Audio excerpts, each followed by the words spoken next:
questions. We're going to try this time with, you can either use the chat or if you want, just ask a question and turn your microphone on and then ask the question. So we'll try that. And I think that's about it for messages and things. Soren, when I'll send you either a private chat or I'll have a little bell that sounds like this. When there's 1 minute left, but I'll send a chat when you have 5 minutes and 3 minutes. I don't know if you can see your chat or not, but I believe so. Yeah, if not, don't worry about it. I'll send that when there's 1 minute left. A little twinkle. Okay, I got it up now. I see it. Yeah. Okay, so we're almost at time.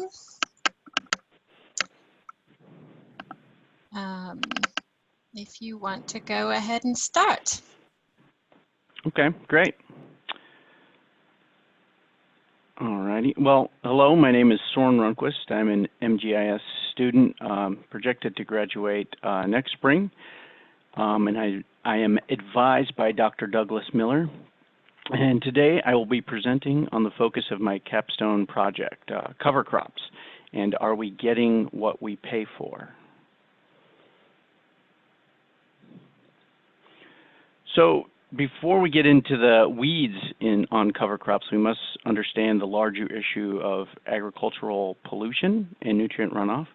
And what you're seeing on the slide currently is you're seeing on the left some emerging corn on a agricultural field, and then on the right you're seeing how after heavy rains, poorly protected fields are really susceptible to water running off those fields. And what that means is you're getting lots of nutrients found in fertilizers, chemical fertilizers, and manure, like nutrient and phosphorus, running off the fields and into source water.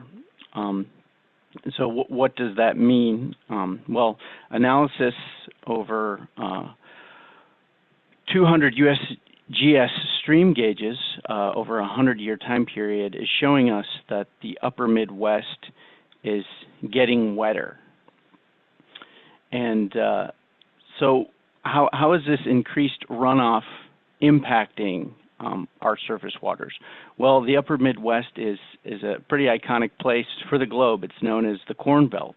There's over 100 million acres of cropland, largely being drained by the Mississippi River Basin. And this is becoming an issue because this giant drainage is having impacts on issues like public health. Folks are finding these nutrients appearing in their drinking water. On other aspects, folks are finding, economic impacts. These nutrients are ending up at the end of the Mississippi River in the Gulf of Mexico and are making, the Gulf essentially eutrophic, choking out oxygen in these iconic fisheries and thus impacting local economics there in the Gulf.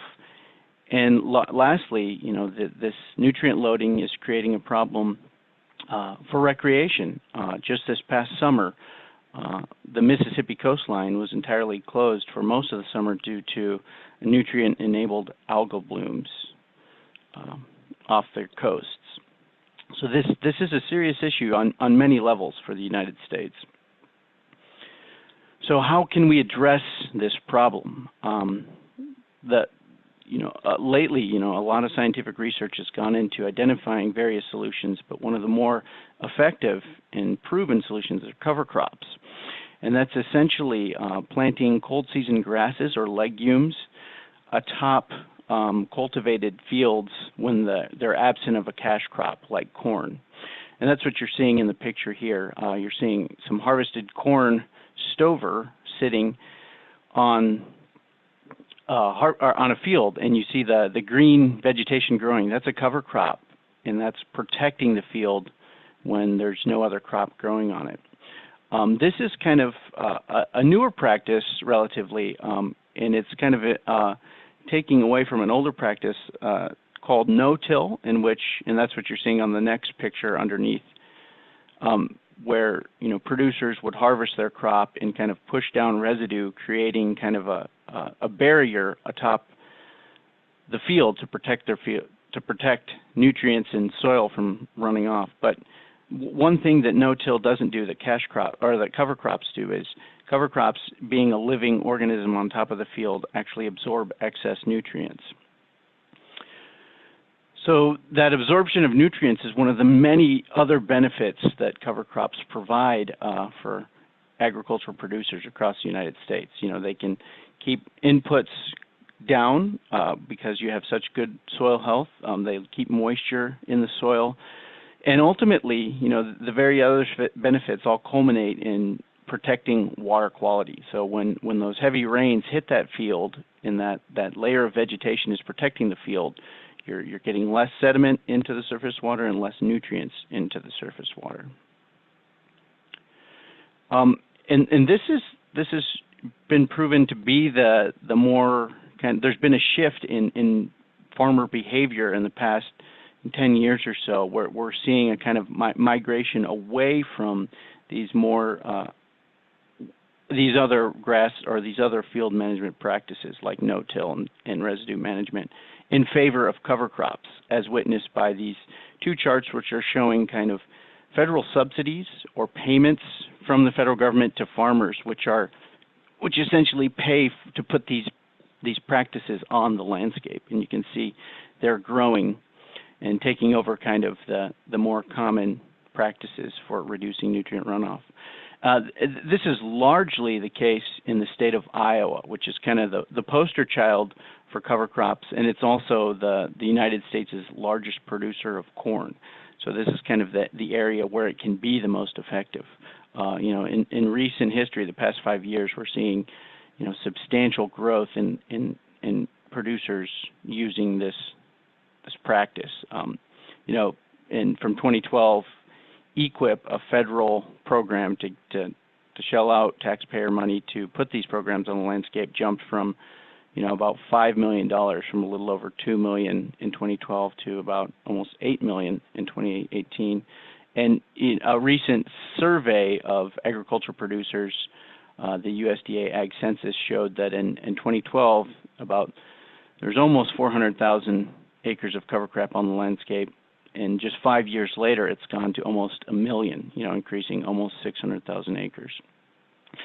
So that makes Iowa a perfect case study to deploy my capstone project.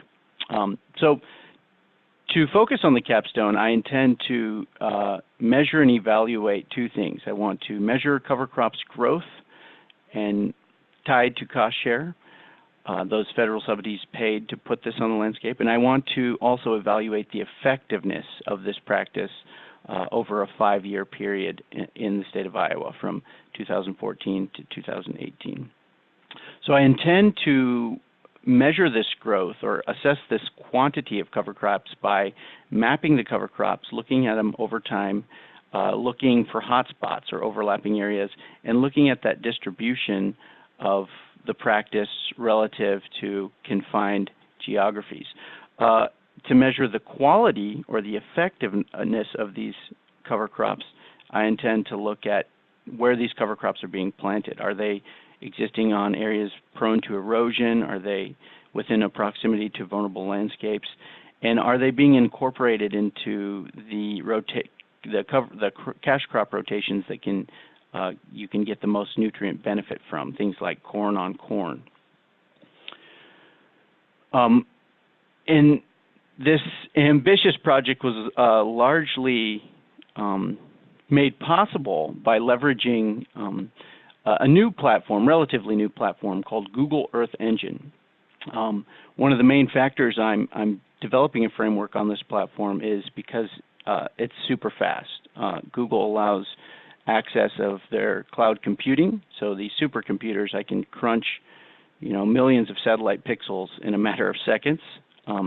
Google also offers an extensive catalog of various data sets and satellite imagery. So I can access things like what you're seeing on the screen here, the USDA's cropland data layer for multiple years, as well as orthorectified, atmospherically corrected Landsat 8 imagery at the same time. Google Earth Engine also allows the capability to perform raster analysis or math or any other type of algorithms on various data within their catalog, again leveraging those supercomputers. So I can really test out proofs of concept and go down rabbit holes, relatively quickly with these algorithms and the supercomputing. And finally, Google Earth Engine leverages JavaScript as a language to develop, which is very easy to automate. So once I kind of get a process, I can create dynamic variables and I can loop through libraries and so forth to really kind of make this a very efficient, which in some cases, without Google Earth Engine, this could take months and months, and with Google Earth Engine, I can do this in days.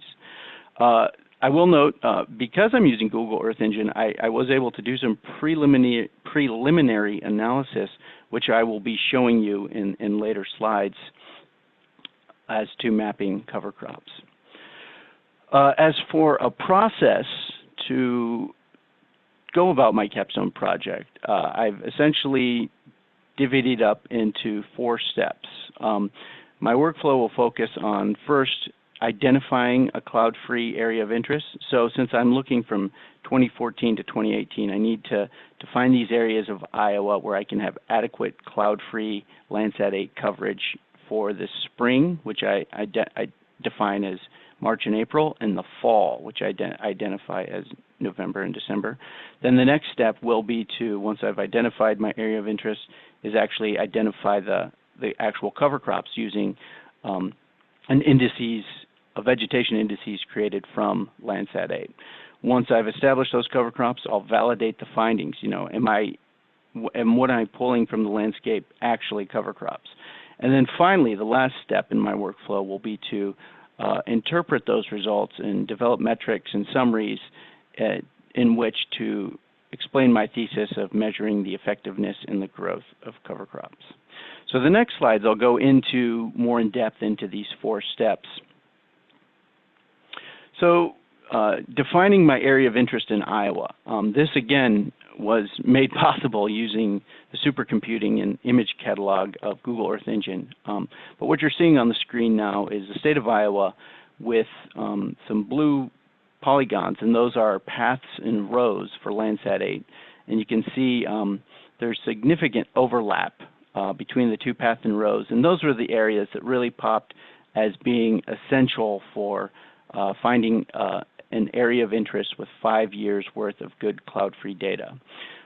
So developing what you're seeing here, these different colors on the map are representing areas that, the pinks and the oranges are going to be the areas where I have 4 or 5 years worth of coverage, and thus would be prime for running this analysis.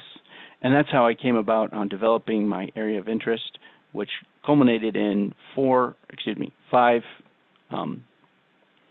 counties in Iowa that have sufficient cropland and imagery coverage. So now that I have my area of interest defined, I need to create an indices for which I can extract vegetation. And what I intend to use is the Normalized Difference Vegetation Index, also known as NDVI, which leverages the near infrared and red band, as you can see on the little chart there, in a formula to measure kind of the health of growing vegetation. So, thresholds of 0.14 would show stress or decaying vegetation, where thresholds of 0.7 would be really healthy, vigorous vegetation. And the NDVI scale is on normalized to be -1 being dead vegetation and 1 being healthy vegetation.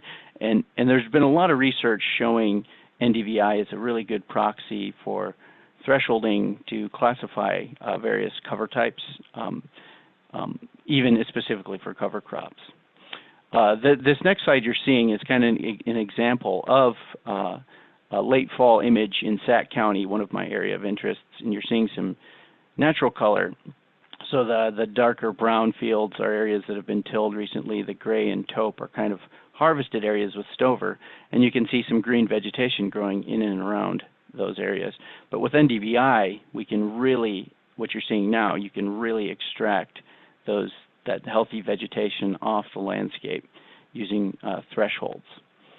So that's going to be the data set I'm going to use to extract cover crops. So the next step in my process will be to identify an adequate threshold for extracting cover crops amongst NDVI. So what I intend to leverage here is the USGS's Protected Areas database, which essentially does a high-resolution digitization of state and public lands. And I extracted specifically grasslands, specifically within my area of interest, to identify field means, or basically dynamic values associated with the same season and the same region to dynamically pull vegetation, because you can have typically a colder spring in which you'll have lower NDVIs, or a warmer spring, and typically where you could have higher NDVI values for emerging vegetation. The next step in the process will be, once I've extracted these so-called cover crop fields with dynamic thresholds off using NDVI, is to clean those outputs. So what you're seeing here on the screen is some pixels I've identified as cover crops, but you're seeing a lot of erroneous edge effects in areas where, might be on, a riparian corridor or near a field, edge of field. And I'm going to use, multiple analyses, like filtering for contiguous areas greater than 10 acres. The state of Iowa has pretty large fields, so anything south of 10 acres isn't essentially covering the entire field. Other things like using the USDA's cropland data layer to find these polygons solely atop corn and soybean areas, and then finally using the common land units, which you're seeing are outlined in this image in yellow, to extract these areas that are kind of within a little homestead or a riparian corridor or edge of field. And what that looks like is this next image. You'll see kind of these red pixels. This is Sac County in Iowa, one of my area of interests. And the red pixels identify kind of this raw output, and then using those filters, I'm able to extract the meat of these data, and that could be quantified as a substantial field of cover crop. So once I've cleaned those cover crop data, I need to validate those findings.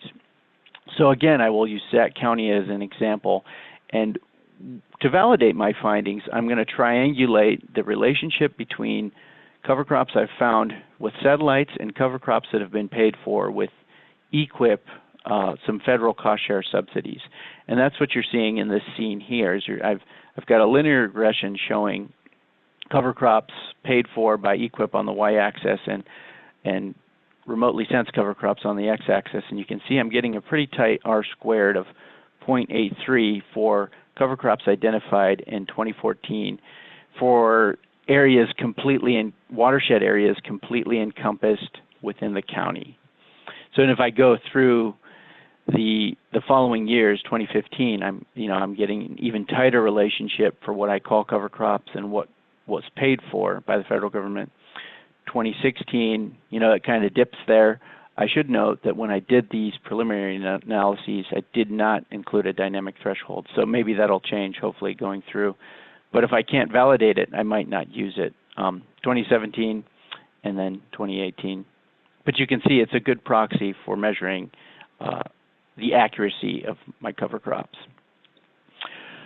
So once I have those validated cover crop polygons, I intend to measure effectiveness by looking at those cover crops in their either proximity or intersection with vulnerable areas, like the National Wetlands Inventory, as seen in these green polygons. The purple polygons are cover crops that I've validated and detected, or looking at things like hydric soils. So these would be areas that would be prone to having inundated with lots of water, soggy areas. And these are kind of indicative of areas that are tile drained, meaning there's an actual network of pipes underneath the field meant to drain the field, and that's where cover crops can be the most effective in reducing nutrient loading.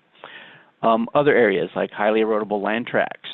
These are areas identified by the USDA as being susceptible to erosion. Looking again at the effectiveness of the practice on the areas that need it the most. This is a map showing the frequency of corn on corn. So areas that are red would be planted to corn 11 straight years, meaning they needed a lot of nutrient input, and that's ideally where you'd want to put these cover crops. But I can again assess the effectiveness of this practice. And finally, looking at the cover crops in proximity to areas susceptible to flooding, like floodplains. So that's one part of measuring the effectiveness. And I'd also like to take these results and interpret the growth of this practice outside of cost share. So that's what you're seeing in this slide, is I've taken cover crops within that 5-year period and overlap them to get a count map of basically how often they occur on the landscape and how they're moving on the landscape. And you can see the area right in the center here that's dark blue and light blue, that producer has done cover crops either 4 or 5 times within the 5-year window, which is great. But then around it you see kind of the orange and the taupe or beige. That's indicating that it's kind of a 1 or 2 year program, and then it's not really sticking as much with other producers. So ultimately, those are the 2 metrics I'll gauge once I've established a cover crop footprint. And what I hope to find here is there's some accountability of cost share. Ideally, I'd like to see all the acres we've paid for with taxpayer dollars exist on the landscape. But I also like to see that investment is helping adoption. So I'd like to see outside of that paid for universe, hopefully there's more cover crops that I'm detecting. And then I'd like to see these cover crops being planted in the areas that need them the most, like highly erodible land tracts or hydric soil types. And after I've finished, I think this will be a good jumping off point to leverage the framework developed in my capstone to look at for other questions concerning cover crops, like actual water quality benefits, looking at stream monitoring data to see if we can see downward trends in nitrogen and phosphorus loads. Look at weather impacts. Cover crops are effective, but not necessarily in colder, wetter regions. The upper Midwest is getting wetter and snowier and colder, so getting these crops to grow on your landscape in these kind of vulnerable times could be tough. And then, maybe deploying this same protocol on Google Earth Engine with a higher resolution satellite sensor, Sentinel-2. It's got more frequent revisit and it's high resolution, but the catalog isn't as deep as Landsat 8. It started coming online more so in 2016. So, in the future, starting at 2016 and going deeper, I think this could definitely be built out with Sentinel-2. As far as timeline for the project, it's ongoing now. I'm finishing up my proposal, validating my preliminary analysis, and finalizing my lit review, and hope to have that done by the end of this year. And then on to this spring, my advisor and I are hoping to use these research for a manuscript and kind of spend most of the early spring hashing out that manuscript, submitting for review, finding validators, and then ideally getting published towards the end of May. And with that, that's my presentation. I guess we have some time for questions. Great, that was perfect timing. Yes, questions. If anybody has a question, either type it into the chat If there are questions in the chat, read them out first because it's not recorded, or you can use your microphone and unmute yourself and ask a question.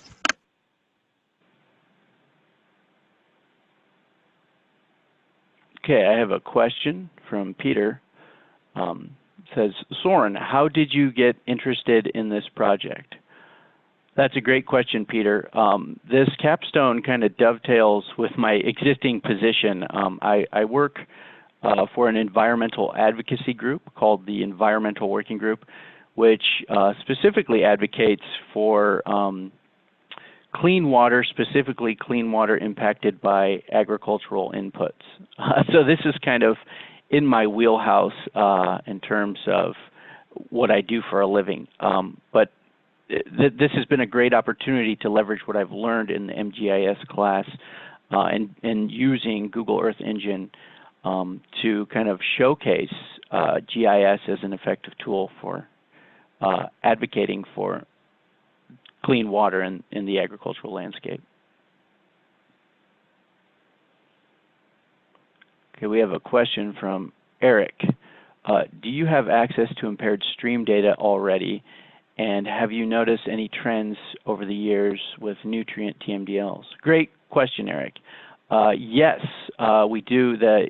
Under the 303D EPA protocol, we do have updated impaired streams, which now that I think of it, could also be a good input for measuring the effectiveness of what I'm calling cover crops, incorporating that into the analysis. And yeah, in terms of trends within a TMDLs, I know of a few specific TMDLs that in Iowa and Minnesota that have had somewhat nominal success. However, I think the issue with a lot of TMDLs is finding quantifiable metrics outside of just monitoring levels going up and down is kind of cumbersome. A lot of people will default to just dollar amounts, like we just spent $1 million in cover crops in this TMDL. You know, is that a win? Not necessarily. Did they go in the areas that you needed them to go into to be most effective, et cetera? But yeah, that's a great question, and that's something I think this research could be further utilized to answer. I should note a TMDL is a total maximum daily load. It's kind of basically identifying an area that's impaired and getting kind of a regulation mechanism for monitoring nutrient loading in that watershed or stream or river.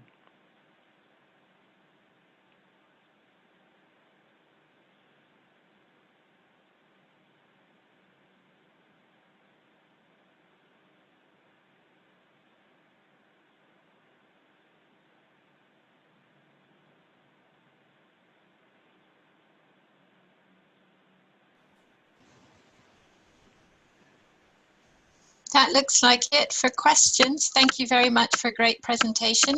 And Thank you. look forward to seeing your results. Thank you. So our next presenter is Erin. Don't forget to fill out, I've put the link in the chat window. Don't forget to provide feedback for presentations.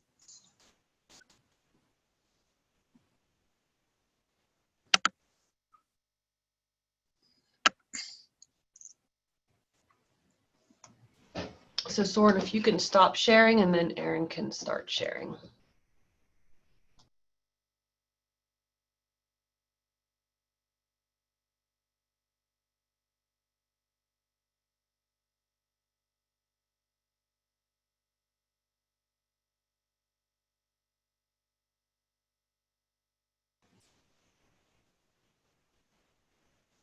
All right, can everyone hear me? Yes, so whenever you're ready, go for it. Oh, perfect. Well, let's get this. All right, so hi everybody. Thank you for coming. My name is Aaron Chisholm, and I'm going to be kind of going over Viking and Hennepin County. It's kind of where I currently live here in Minnesota, and kind of a citizen engagement as a mobile solution as a capstone project proposal.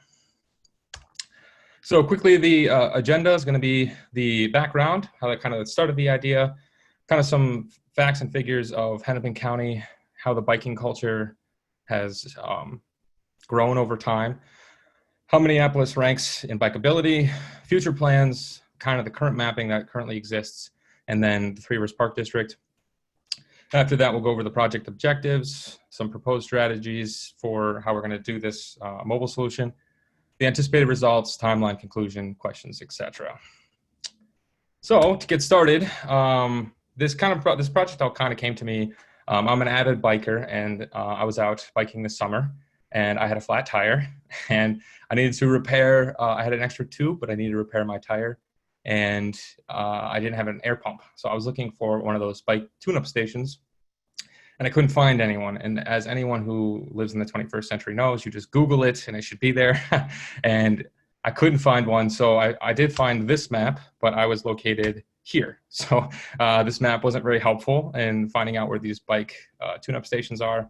And I was on a Three River Park District trail, and this is all I could find on their website, which was how to donate one. So this, back this summer when I was really trying to think of an idea, I was like, maybe I should do like a mobile app that has, things like bike tune-up stations, parking lots, bathrooms, things like that, all in one app for Hennepin County. But it kind of has grown over time and is much more than, the project is much more than that, but that's kind of where the idea started from. A little bit about Hennepin County, Minnesota. The population is about 1.2 million. Minneapolis being the biggest city. There's about 45 municipalities within Hennepin County, but Minneapolis takes up about a third of that population. Bicycling accounts for about 2.5% of all trips, which is double the national average. It's a lot. And the bikeway system of Hennepin County has about 651 miles of designated bikeways, 425 being off-street and 226 being on-street. And Minneapolis is one of the first bike share programs in the U.S. It's called Nice Ride, and it has about 200 stations throughout the Twin Cities with over 2,000 bikes. And kind of the history of biking in Minneapolis, has kind of always been there. The first bicycle path was built in 1895 here in Minneapolis, just a year after the first one in the U.S. was ever built, which was in New York. And Minneapolis has a very robust parks and trail system, mainly because of what happened 100 years ago. We had really good past commissioners in the park district who were really laying out what the future of the parks and trail system was going to look like in Minneapolis. And that really shows today with the amount of parks and trails that we have and that land that was designated 100 years ago. And then obviously bicycling technology has changed over time. And when cars were coming in more popular, bicycling went out. In the 1950s, when the interstate system kind of came through, that kind of led to suburban growth. And that's not very bicycle friendly necessarily. So, but in the 1970s, when fossil fuels and fuel shortages were a little bit more of a concern, bicycling came back and has been back ever since. And then another big piece is in 1991, Congress passed what's called ICE-T, which is a Transportation Equity Act. And Minneapolis really took advantage of that with millions of dollars in funding to really provide some of the key trails that we have. And then kind of bringing this all together, between 2000 and 2006, the Midtown Greenway, which is probably one of our most popular trails, is an old regional railroad corridor that had already had all the infrastructure already ready to go. All the streets are going above, on bridges above the railroad corridor. So it turned it into a bike trail system, and it allows people to get from one side of Hennepin County to the other side very, very easily. And then 1994, the Stone Arch Bridge was converted into just a pedestrian bridge, which that connects North Minneapolis and Minneapolis proper, which is across the Mississippi River. And that brings about 1,300 daily commuters into downtown. And then in 2001, our two biggest parks, the Minnehaha Creek and Nokomis, or Harriet Calhoun, they built a huge trail system that connects those two, which is one of our biggest attractions as well, bringing millions of people every year. So biking in Minneapolis is ranked U.S. and internationally as one of the most bikeable cities in the U.S. Depending on which organization you look at, whether it's Forbes or bicycles.com, We're anywhere between first to 10th, but we are in the top 10 almost every time on every record. And in correlation with that, in the last 5 years, we've also made the top 10 for healthiest cities in the US. So the Twin Cities is also one of the ones that has made an international list of being bike friendly. So this just kind of goes to show that Minneapolis has kind of always been a biking city and is continuing to grow as a bicycle friendly area. So recently, Hennepin County, Three Rivers Park District, and the city of Minneapolis teamed up in 2019 to update the 1997 bicycle plan with 2040 goals. And some of the goals are very lofty. If you can remember, there was 600 and some miles of existing bikeway. Well, they want to almost double that by 2040, which is only 20 years. That's 20 miles at least of trail, of dedicated bikeway every year. And they also want to quadruple the daily bicycle commuters from 12,000 to 48,000, which is also a very lofty goal, in my opinion. And then they also want to have a bikeway within a half mile of 90% of the homes within Hennepin County, which is another huge goal. And then decrease the crashes by half. They obviously want to get to 0 deaths, but I think the latest numbers were about 15 bicycle deaths per year on average in the last 10 years. So these are some of the lofty goals that Three Rivers Park Districts, Hennepin County, and the city of Minneapolis really want to pursue. So some of the current mapping is kind of scattered all over the place. I went to this nonprofit organization called Move Minneapolis, and I went down at the bottom right there where it says bike route maps to find your route, and then it has 10 different links to 10 different maps that you can go to. So it's kind of all over the place, and kind of the idea behind this was to create kind of an all-in-one stop shop on a mobile application. And they are different types of maps. This is a 2019 bike lockers map from that Move Minneapolis, kind of old school, but that's where all the bike lockers are in downtown Minneapolis and how many lockers are each one.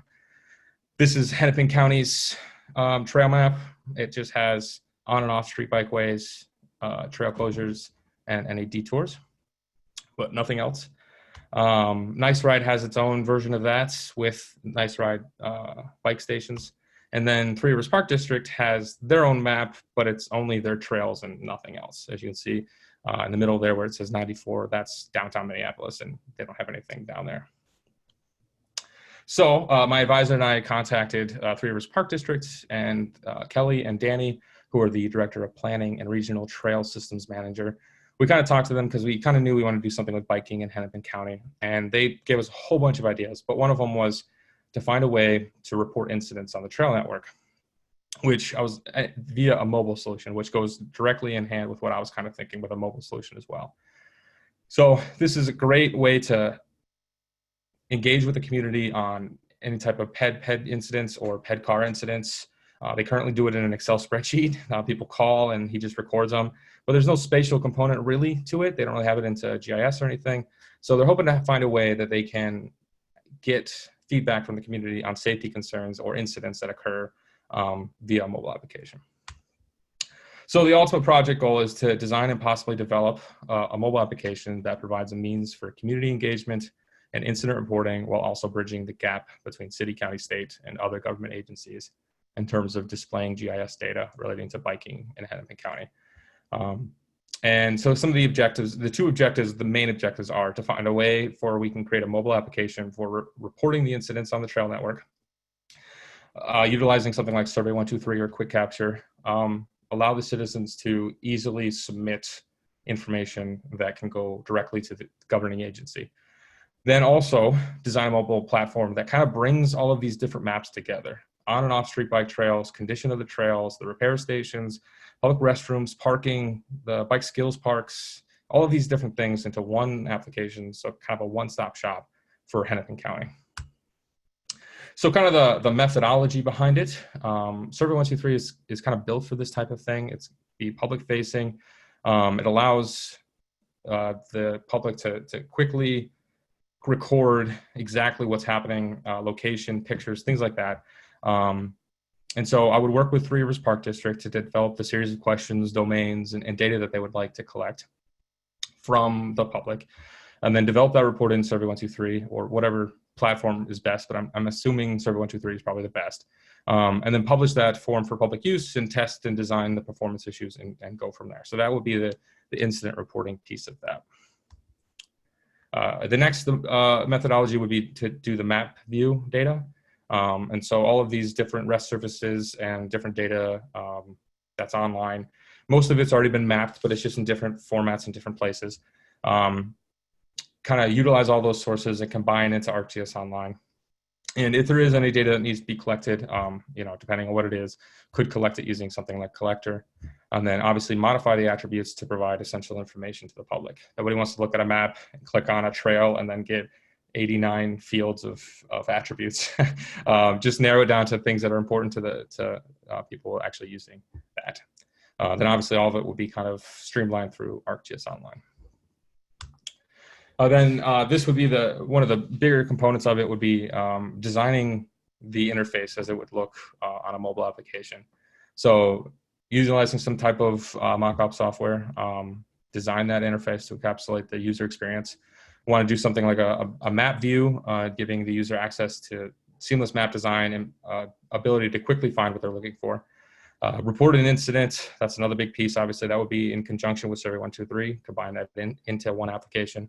About this app, I'm thinking there's maybe some need for the public to want to know more about parks and trails and other information. And it could be it could be a solution to go, you know, where the public can find that information. And then contact us. There's always a need for the community to engage with the governing agency, whoever that might be. So that's just another option. But this design might evolve over time with more conversations with Three Rivers Park District. And then obviously the build. So this is the hope, is to utilize App Studio for ArcGIS and build a native mobile application that could work on iOS and Android and Windows, and use Qt Creator or the Qt language to develop this application, incorporate the Esri web maps and the Survey 123 into one platform. To kind of push something onto the App Store is expensive. I don't think I'd be able to get to that point, but maybe with the funding from Three Rivers Park District or something that might work. And then ensure the user interface is easy and intuitive. So the anticipated results is to provide Three Rivers Park District with the deliverables for their evaluation and in their use if they wanted. So kind of the final processes, workflows, the mock-ups of the mobile design, the Survey 123 form itself, data from the web mapping application, which they probably mostly already have, but kind of in one package. And then the mobile application code if we get this developed. So, and then work with Three Rivers Park District after that if they have any questions or concerns about the process. And so for the timeline, project proposal and development, that's kind of what we're going through right now. The project proposal obviously is happening right now. Revisions and preparation for the next couple months, and then all next spring we'll design, develop, and build, and then hopefully present at the League of American Bicyclists annual National Bike Summit in DC in the middle of March. All right, and that is what I have. Any questions? Any questions?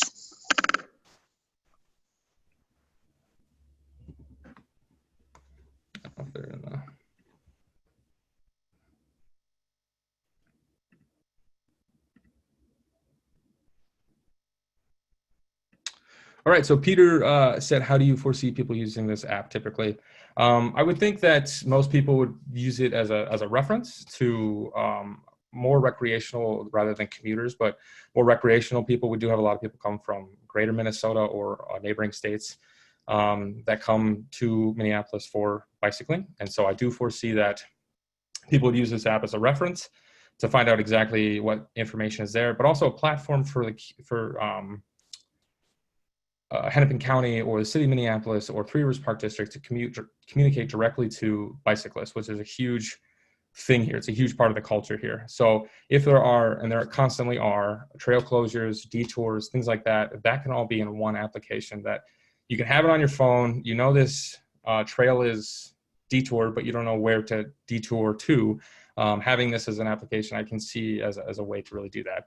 But also, there are some, huge potholes that occur because of freeze and thaw. So allowing the people to just have it on your phone and use it when need be to report anything, I think could be a huge benefit.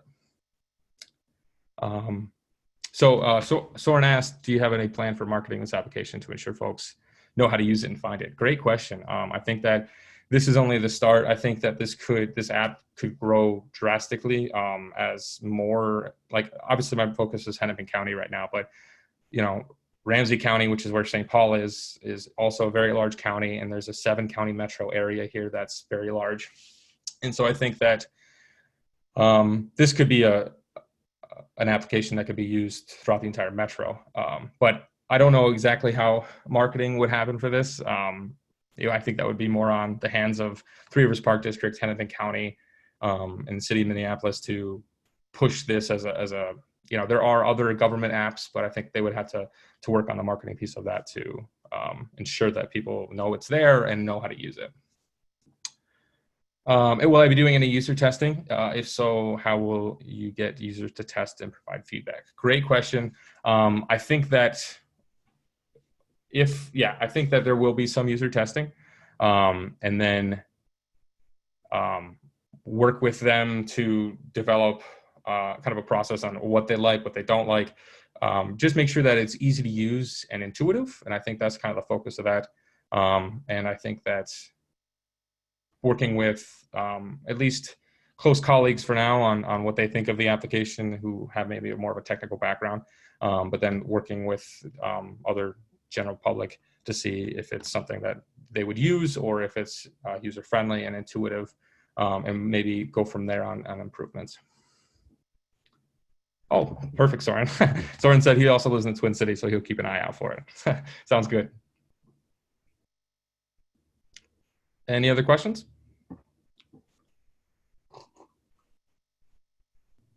Looks like that might be it for questions. So I do have another follow-up question. So with the maps and stuff that you showed at the start, and also some of the examples you showed with, you know, where the bike repair station stuff, is that all data that you're going to have to create? No, I mean, there's maybe a few, like where the bike lockers are. That might be something I might have to create. But the bike repair stations are available. There isn't a web map for it. And most of the other data is available. All the parking locations are there. Three Rivers Park District also has a lot of their like restrooms or things like the public restrooms on there as well. All the trails are available and they're kept up pretty regularly. So the goal would be just to kind of provide a funnel for all the data. I don't want to maintain any data, to be honest. So it would be a kind of a funnel of the existing data that's already maintained by whatever governing agency has it, via probably a REST service or something where it's kind of live data that's streamlined through one view, I guess. Okay, thanks. Mm-hmm.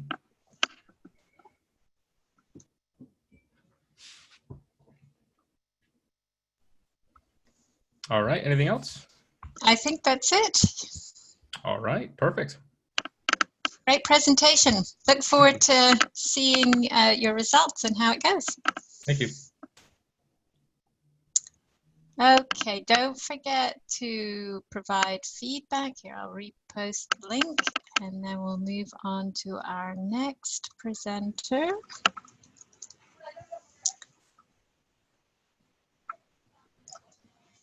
Peter Amico. Amico, You yes. can start loading your presentation.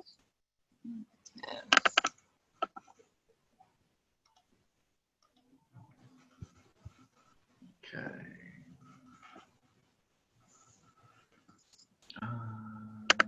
Actually, I don't want this. Sorry, give me a minute. No problem. There we are. Sorry.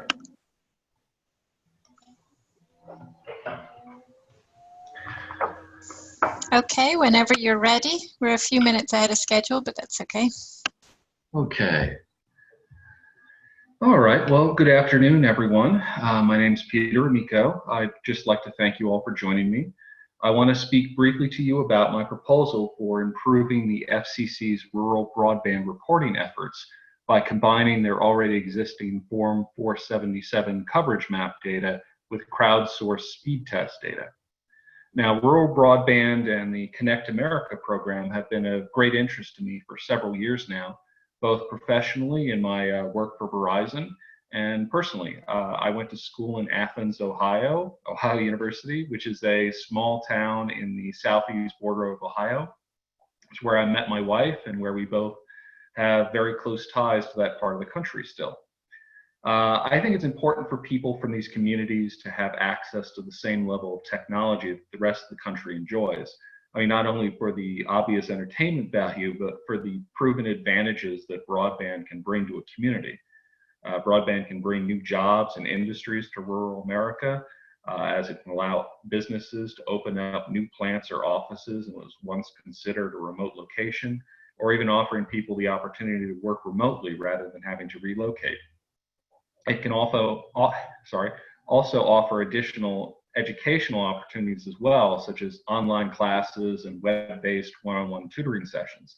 I think we can all appreciate this last part, since I imagine there's a great number of people listening to this who wouldn't be able to take part in today's lectures without some kind of broadband connection behind them.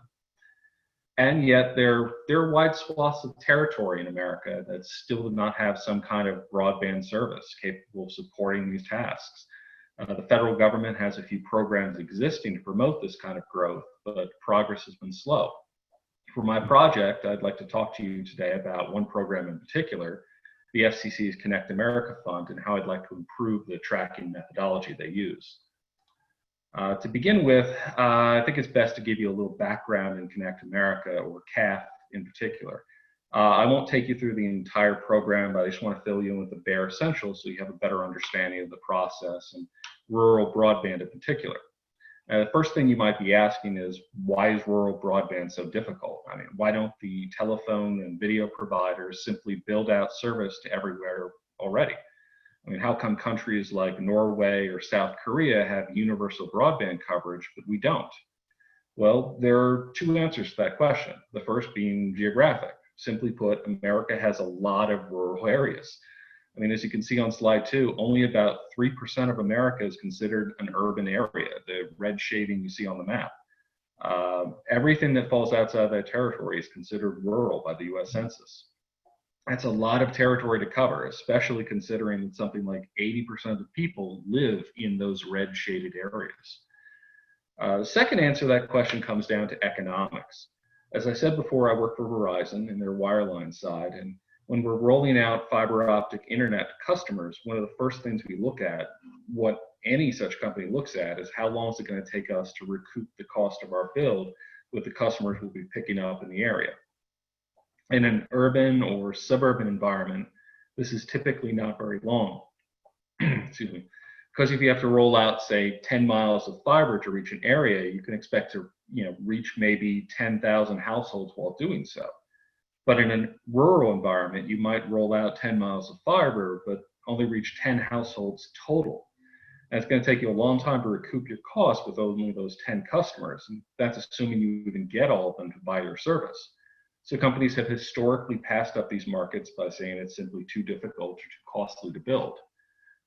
People hear that and they say, well, that's unfair. They shouldn't do that. But unfortunately, that's just business. You have to be able to cover your costs or you're not going to be in business for very long.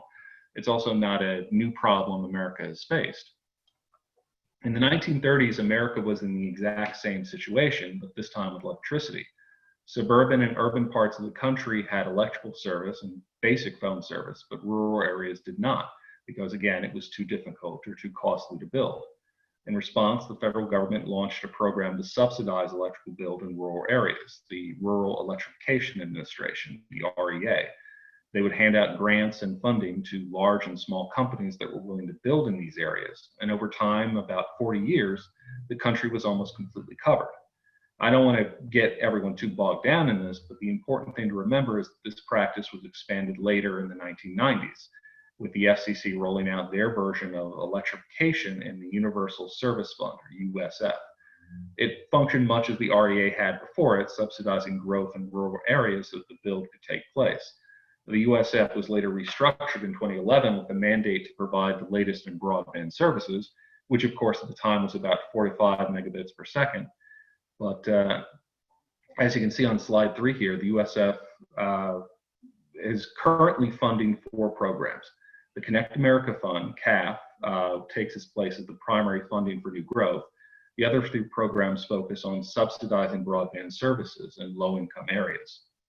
Now, before we move on, I want to confront something that sometimes comes up with a rural build. People will say this is a lot of time and money to reach a small percentage of the population. There have to be cheaper ways of providing internet service in remote areas. I mean, why don't we simply give everyone a cell phone or make sure they have satellite internet coverage? Well, those solutions do offer a pretty good download speed, but the latency issues leave a lot to be desired for satellite in particular. A lot of modern internet activities that we take for granted, like live chatting or online gaming, can be difficult, if not impossible, with a satellite feed. There are also general connectivity issues that can arise with satellite and wireless in rural areas that can limit their use. Broadband, true broadband, as defined by the FCC, depends on a wired solution, which offers the greatest dependability as well as scalability for future advancements in internet technology, as we'll see later. Now that you've got a better understanding of rural broadband, we can dive into the issue that's confronting us today. And the CAF program has been operating for several years now. It's finished the 2nd phase, and the FCC is reporting general success with it. Excuse me. They've awarded over 170,000 census blocks to both large telco providers such as Verizon and AT&T, to small co-op providers to build out service in these areas and dispense more than $2 billion in funding. Yet people are far from happy with the results.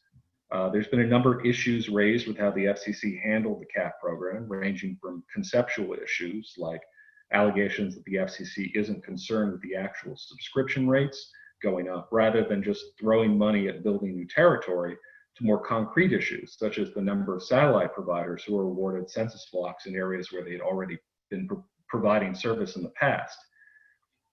There's also issues raised where some of the state definitions of broadband, which were significantly below the FCC standard of 25 down, 3 up, that these state definitions were allowed to overrule the FCC standards. By far the biggest issue, however, that people have with the process is the methodology that the FCC employs for the reporting, the Form 477 process. Every 6 months, the FCC requires broadband providers to submit shapefiles listing at a census block level their broadband coverage areas, including the maximum advertised download speed and the type of technology they're employing, be it copper, fiber, wireless, satellite, etc. Now, to give you an idea of what this can look like, I pulled up an image from the Verizon coverage results for a location I'm sure a few people are familiar with on the call here. That's Penn State there, State College. This data is available for anyone to view at the National Broadband Map site that the FCC uses, but it's not, the Form 477 isn't a very user-friendly source. Notice there's no breakout on the map to determine the type of coverage Verizon is offering, whether it's fiber or DSL copper. It's just a simple, this area is covered, that area is not. Even the raw data source, if you want to go to it for the Form 477, is very technical in nature. It's a CSV file that lists every census block ID that a company covers, including the technology and the speed, but everything's shoved together on one CSV. There's literally 10 million rows of data. It can be very daunting to just go in and manipulate. This is the primary issue that people have with the Form 470 process, is that this is a binary reporting model. Areas are either covered or not covered. And the FCC states that as long as an internet provider covers one household in the census block, the provider can claim the entire census block is covered. Now, as you can imagine, this has led to some charges that this kind of reporting is unfair or tilted too much in favor of the provider, since they're overstating their amount of availability by providing the bare minimum of coverage in an area, which is definitely a factor in rural areas. An example of what I mean, let's take a look at a census block in an urban environment versus a rural one. As you can see on this slide, we have 2 pictures of census block groupings, both from New York State. The image on the left are census blocks from New York City. The image on the right are from upstate New York. On the left, you notice the census blocks are barely the size of a city block. Here, if a telco provider builds out service to a single household on the block, then the odds are pretty good that the rest of the block, or at least a significant portion of it, will have service too. On the right, however, notice the CBs are much, much larger. Here, it's quite easy to imagine that only a small portion of the census block could have service, with the rest of the households left out. It's been calculated that the odds of Form 477 overrepresenting the households in this fashion is 3 to 5 times greater in rural areas than in urban ones. It's an inherent flaw with the methodology. It's something the FCC acknowledges, but so far they just haven't been able to come up with any kind of improvement on it. Some groups have recently begun suggesting replacing the Form 477 process with a new system using crowdsourced internet speed test results. These are tests performed by users to determine at what speeds their internet service can download information. This data has already been utilized by the FCC in order to provide spot tests for telco companies, but what is being suggested is to replace the Form 477 reporting with a coverage map similar to what you can see on the bottom of the slide here. The image on the left is from the Form 477 reporting for December 2017, showing the advertised download speeds for New York State. The darker the shading, the faster the internet connection available. The image on the right is from the same time, but ranked using Measurement Lab, MLab's collection of speed test data. This is a source that's open to the general user to download and view, has a huge number of test results, which I'll get into later, but both of these images were created by the Open Technology Institute in their report on the FCC. And looking at this map, there's not much difference you can see for the New York City and Long Island regions, but as you start to travel upstate, you can definitely see that the shading turns noticeably lighter in the MLab speed test maps. Now, this may seem like a reasonable alternative at first to Form 477. After all, you're replacing what telco providers are self-reporting on their own advertised download speeds with what people are actually encountering in the field. But there is a flaw in the logic that they're using. Internet speed test data can only show you what you're currently subscribed to, not what may actually be existing in your area.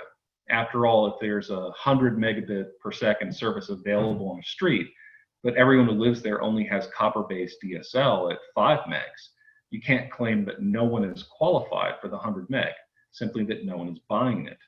You're also dependent on the level of testing that exists in the field. And if you have a wide variety of, a great number of tests to draw from, then you have an ample data set to base any analysis on. But if your data pool is sparse, you risk having skewed results. So if Form 477 is tilted too unfairly towards telco providers, then speed testing is tilted too far in favor of the consumer. Excuse me. Encouraging providers to lower their subscription costs to boost adoption rates for higher speed services. However, that doesn't mean there's no benefit to the data. As I mentioned before, speed test data can be used to spot check telco providers, making sure they're actually delivering on what they're promising. But I believe there's another way it can be utilized. I think the data can be combined with the Form 477 to measure both availability and the need that actually exists in the field. Purpose of my project is this. I want to take speed test data from the rural areas in 6 states initially, New York, West Virginia, Pennsylvania, North Carolina, Kentucky, and Texas, and compare them geospatially to Form 477 data from those same areas. Excuse me, I'm like a cold here. Through heat map comparison of the subscription information, I theorize we'll be able to sort locations on a need availability matrix as shown. Through this sorting is my goal to refine the accuracy of the FCC's funding process, ensuring that build capital is being focused on areas where there is a high need for broadband. This increased accuracy will save funding in the long run, as well as maximizing the number of households reached by the program. To walk you through the methodology briefly, I want to first compare the speed test data for rural regions of the states. Now, since this speed test data is an address point location and the Form 477 is in a census block level, I'll need to find the median value for the most appropriate grouping, which I think will most likely be at either the census block group level or tract levels of accuracy that are slightly more zoomed out than block level. If I can get it to census block level, that of course would be best, but it will just depend on the number of tests available. I also need to determine the maximum available download speeds for this same grouping, while ensuring that the maximum available speed covers a majority of the housing units that are available in the grouping. This will most likely be the hardest part, seeking to find the best representation for the median speed test and the available speed. Once both values have been determined, I will be then sorting the regions into either areas of low need, areas where the median subscription speed is less than 50% of the greatest available speed in the area, or high need, where the median subscription speed is greater than 50% of the greatest available speed in the area. The reason behind this sorting is that I want to identify areas where median subscription speeds are approaching the maximum advertised internet speeds offered. Oh, excuse me, I'm sorry. The closer the median subscription speed to that maximum offered, the more broadband is desired in that area, making it a prime candidate for future growth. The next step then will be to divide up the rural regions in these 6 states by the Form 477 data process, keeping the same grouping as the MLab data that I've gathered for each state. The regions will be divided up into areas of low availability that either have no wired broadband provider or only satellite broadband available, to high availability, areas with at least one wired broadband provider. The basis for this sorting, excuse me, the basis for this sorting is that I want to keep within the FCC's original definition of broadband, a wireline connection of 25 down, 3 up. Satellite providers will not be considered a true broadband solution. I will also be considering any census blocks that were awarded in CAF to be served, since the winning provider for those areas, as long as they aren't a satellite provider, have now entered into a binding contract to provide broadband service to all homes within that census block within a certain amount of time. Excuse me, apologize here. Once I've completed my need and availability sorting, I'll begin arranging my regions into the following quadrants. Each quadrant will have its own designation and priority ranking. Region 1, areas of low need and low availability. Although there is low broadband availability here in these regions, these will not be considered a high priority for build funding since subscription demand is not high. People are not willing to purchase even half of what speeds are available in the region. Before any further investment can be recommended for these regions, the FCC should first determine what is keeping people from subscribing. The priority ranking would be considered low with a caveat.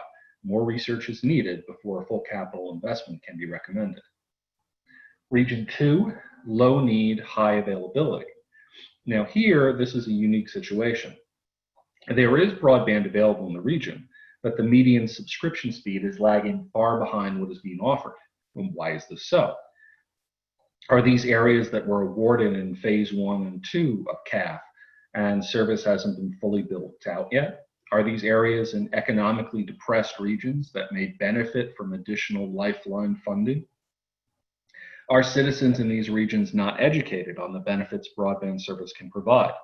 Until those questions can be answered, the regions in this quadrant should be rated as low build funding as well, although they may be a high priority for educational or lifeline funding. Region 3, high need, low availability. Areas in this quadrant should be considered high build priority for the FCC. These are the target areas for rural broadband investment. There's clearly high demand for additional internet service here, and all efforts should be made to prioritize broadband growth. Region 4, high need, high availability. Areas in this quadrant should be considered as finished or no further funding needed. These are rural areas where broadband is now available and the demand is high, which will encourage private commercial investment. There's no need for further funding for this area. Federal funding, I should say. I've already begun dividing up the data that I've received for New York State.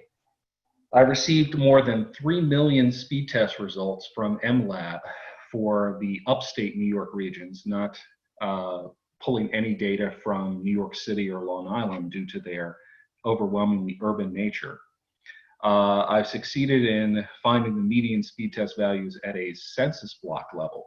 But as you can see from the image on the slide, this only really gives us partial coverage. My next step will be to go to a census block group level to step it up. I may even have to go to tract or county level to get a full coverage of the rural areas in this region.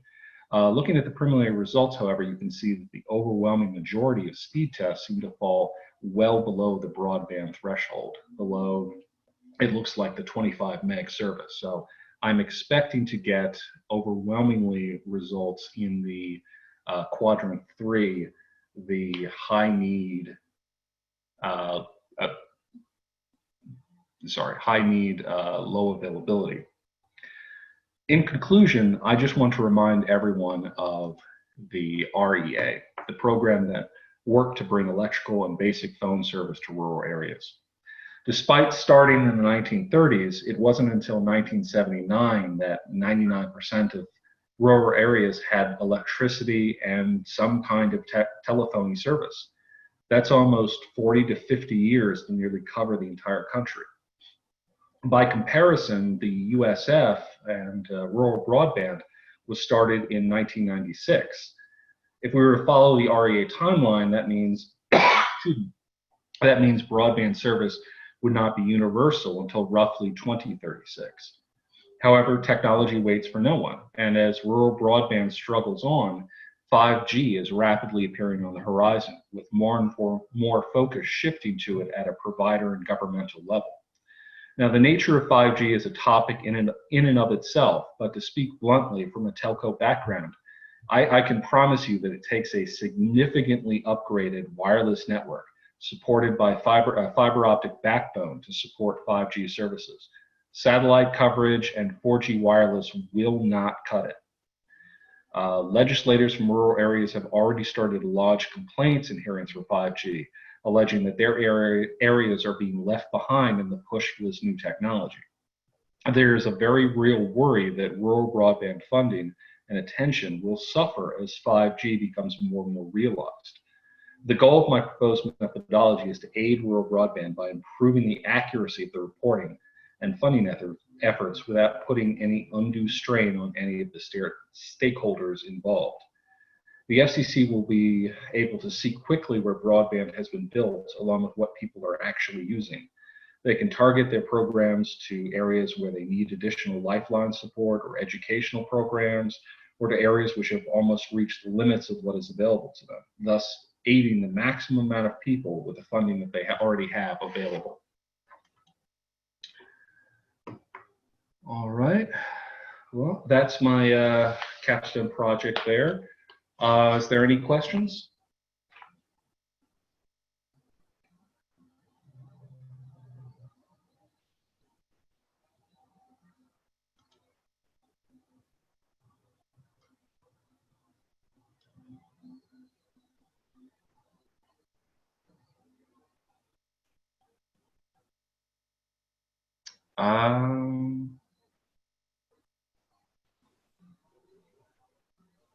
Does anybody have any questions?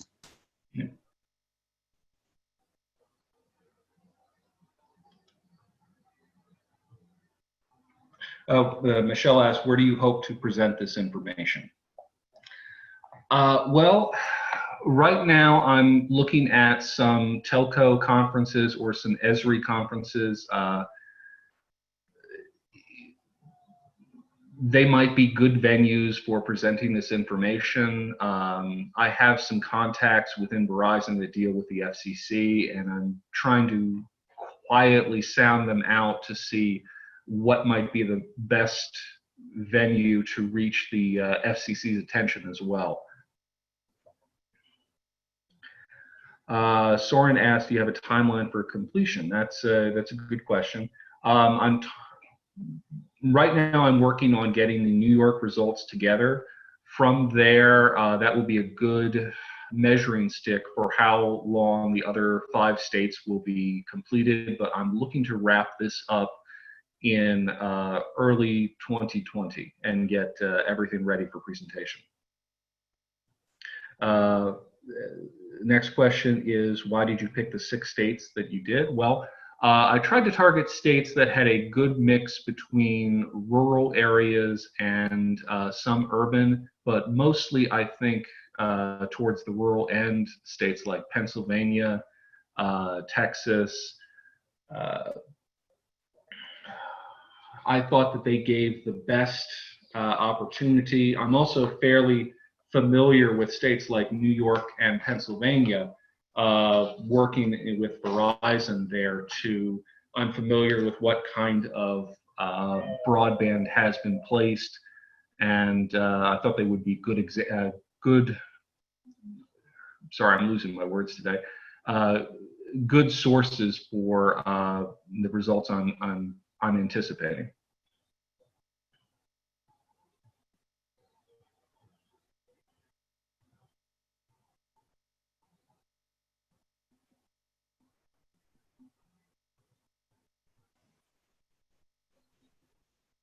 It looks like that's it for questions. Okay. Thank you. Great job. Our next presenter is Eric Sweat. If you can load your presentation.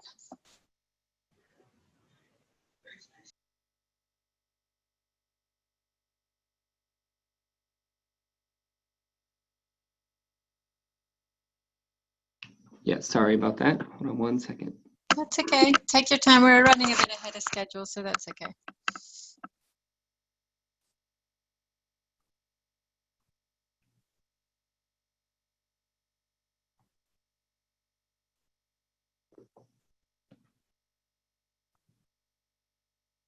Whoop. Started at the in the middle there.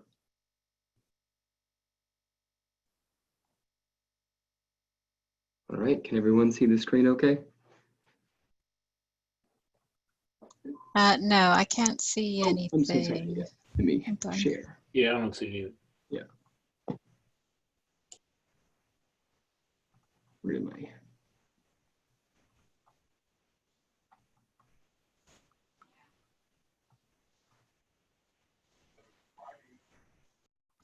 Right.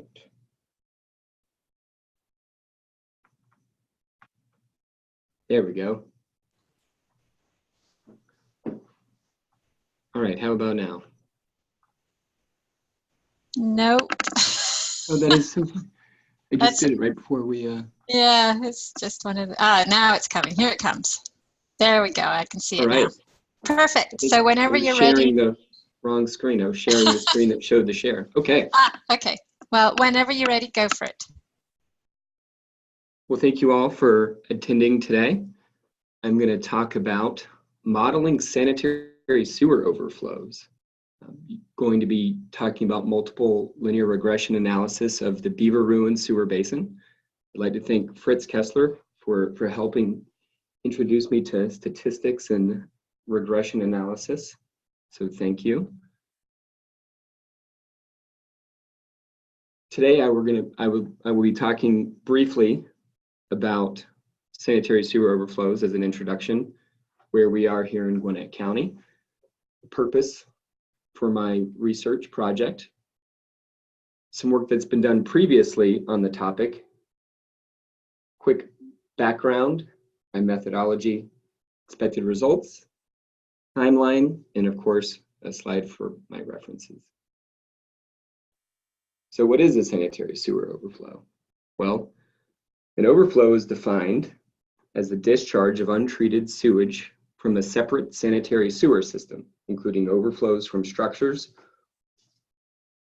SSOs often pose significant environmental pollution and health problems for obvious reasons. Sanitary sewer overflows can pollute receiving surface waters and have adverse impacts to aquatic life and drinking water quality. I have a little diagram here that shows exactly what causes something like this on the left. In Gwinnett County, we have a separate sanitary sewer system. As you can see here, the sewer service leaves a home, comes in and is actually connected to the main sewer line. What could end up happening is obstructions can block the flow in a sanitary sewer pipeline. The results are shown here on the left. Sewage has nowhere to go but out and up. This can be extremely problematic. A lot of our sewer systems are laid by gravity flow, so they're located near streams, or in this case, stormwater drainage systems. So sometimes when these sewer overflows occur, it goes into a storm drain or directly into a stream. We use surface waters here in Gwinnett County to get our drinking water. So when we pollute our own surface waters, it can become very problematic. Gwinnett County is located in Metro Atlanta. We're 427 square miles just northeast of Atlanta. Here's Athens University of Georgia. Georgia Tech is here in downtown Atlanta. So we're the second most populous county in the state with 920,000 residents. We have over 175,000 sewer accounts. In addition to that, we have well over 3,000 miles of sewer pipe that we're responsible for maintaining. Along with that come around 81,000 sewer structures. It becomes a very big challenge to maintain a system of this size. In addition to our gravity sewer system, we have a series of pressurized sewer mains and pump stations. The purple triangles represent pump stations that help manage our flow to our 3 wastewater treatment plants. We have one here at the north end of the county, one in the west, and one in the south. Our ultimate goal is to collect everything we can and pump it to the water reclamation facilities, treat the water, and then return it back to our surface waters, clean. We do that at about an average of 58 million gallons of wastewater per day. So it's a very large operation, as you can see here, quite spread out throughout the county. The purpose of this study is to determine the relationship between the occurrence of sanitary sewer overflows and a number of independent factors. I'd like to identify locations where maintenance best practices are most effective to reduce the occurrence of future overflows. Little background and history. Over here on the left, we've been tracking year after year how many sanitary sewer overflows have occurred. We're seeing a rise in this trend. Here in 2019, this is the number of overflows we've had between January 1st and the end of June. So we're halfway through the year and we're on record, unfortunately, to set a banner year for possibly over 300 overflows. We're able to see spatially the location of these overflows over the period of time between 2010 and 2019. It's not evenly spread out throughout the county, so we start asking all kinds of questions about why we have sewer problems in certain areas. We combat these sewer issues by several different maintenance programs. We can perform CCTV inspections to figure out what the condition inside of our pipes look like. We have cameras like this one shown here that we can actually put in through the sewer manhole and inspect the inside of these pipes. The luxury of having a gravity sewer system is that we're able to have access to this almost exclusively and inspect it anytime we want. If everything's performing well, these manholes should be empty and the water should be flowing through the pipes. In addition to that, we have a fleet of 4 what we call hydrojet trucks that we can go out and we can actually clean the inside of sewer lines. Here on this truck, we have a reel that we can put into the sewer line, use water, and actually flush out anything that could be causing some obstructions. We have a series of baskets and other equipment that we can put on the downstream end to help collect those solids and things that might be clogging up the sewer line, and we dispose of those appropriately. Unfortunately, we have to make sewer repairs. They can be pretty dangerous, as you can see here, having to have trench safety, all sorts of things can go wrong doing sewer repairs, and they are quite extensive and can be disruptive in the community. One other option we have is sewer rehabilitation. We can actually insert pipes inside pipes. It's really neat technology. This is one project that is using what we call cured in place pipe. This bag that this track hoe is lifting up and inserting into this pipe will actually be filled with water and heated, and inside of the liner is a poly resin that will then be cured, water drained and disposed of properly, and actually form a new pipe inside of our pipe. So this is a great way for us to do pipe replacement using trenchless technologies, but can be quite expensive. Our last recourse is, of course, the good old-fashioned dig up and replace. This works well when we're out into a sewer easement here, not in the middle of a road, not in the middle of a neighborhood, but in an area where we're able to actually excavate safely, dig down, and replace our sewer system. It works well with small diameter sewers, as the one shown here. However, again, the cost associated with this is extremely expensive. So we tried to develop a series of maintenance strategies. Which pipes are the most likely to cause an overflow? Our goal is to keep the sewage in the pipe at all times and convey it to our wastewater treatment facilities. Which maintenance activities are best at preventing overflows? We can't inspect everything, we can't clean everything. With over 3,000 miles of pipe, we'd have to spend a fortune and have an army of a workforce in order to routinely go through our sewer system and clean and inspect appropriately. So, where should we focus our activities? As we can see over time, our sewer overflows are centralized in certain areas of the county, so that is a good place for us to start. A lot of research has been done. We rely heavily on the Environmental Protection Agency. They are tasked with protecting the nation's land, air, and water resources. And under a mandate of national environmental laws, the EPA tries to balance human activities and the ability of natural systems to support and nurture life. In order to meet this standard, the EPA has developed a research program to provide data and technical support for solving environmental problems. One way they do this is to provide guidance documents, like how to evaluate capacity management, operation and maintenance programs we refer to as the CMOM. This is one guidance document they provide to us. They published this back in 2005. It essentially is the benchmark for the things we can do to maintain our sewer system. In addition, the EPA has formed the National Risk Management Research Laboratory that investigates technical and management approaches for reducing risks from pollution that threaten human health and the environment. The focus of the program is to research methods and their cost effectiveness for prevention and control of pollution.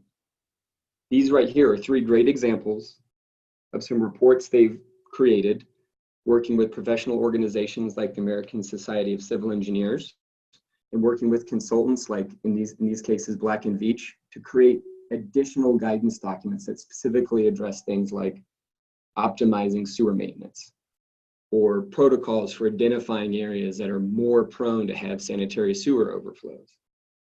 As I mentioned before, we have a separate sanitary sewer system. What that means is we keep our wastewater and our stormwater separate. However, one challenge in our sewer system is being near streams and rivers, low-lying areas. We battle what we call rain-derived inflow and infiltration.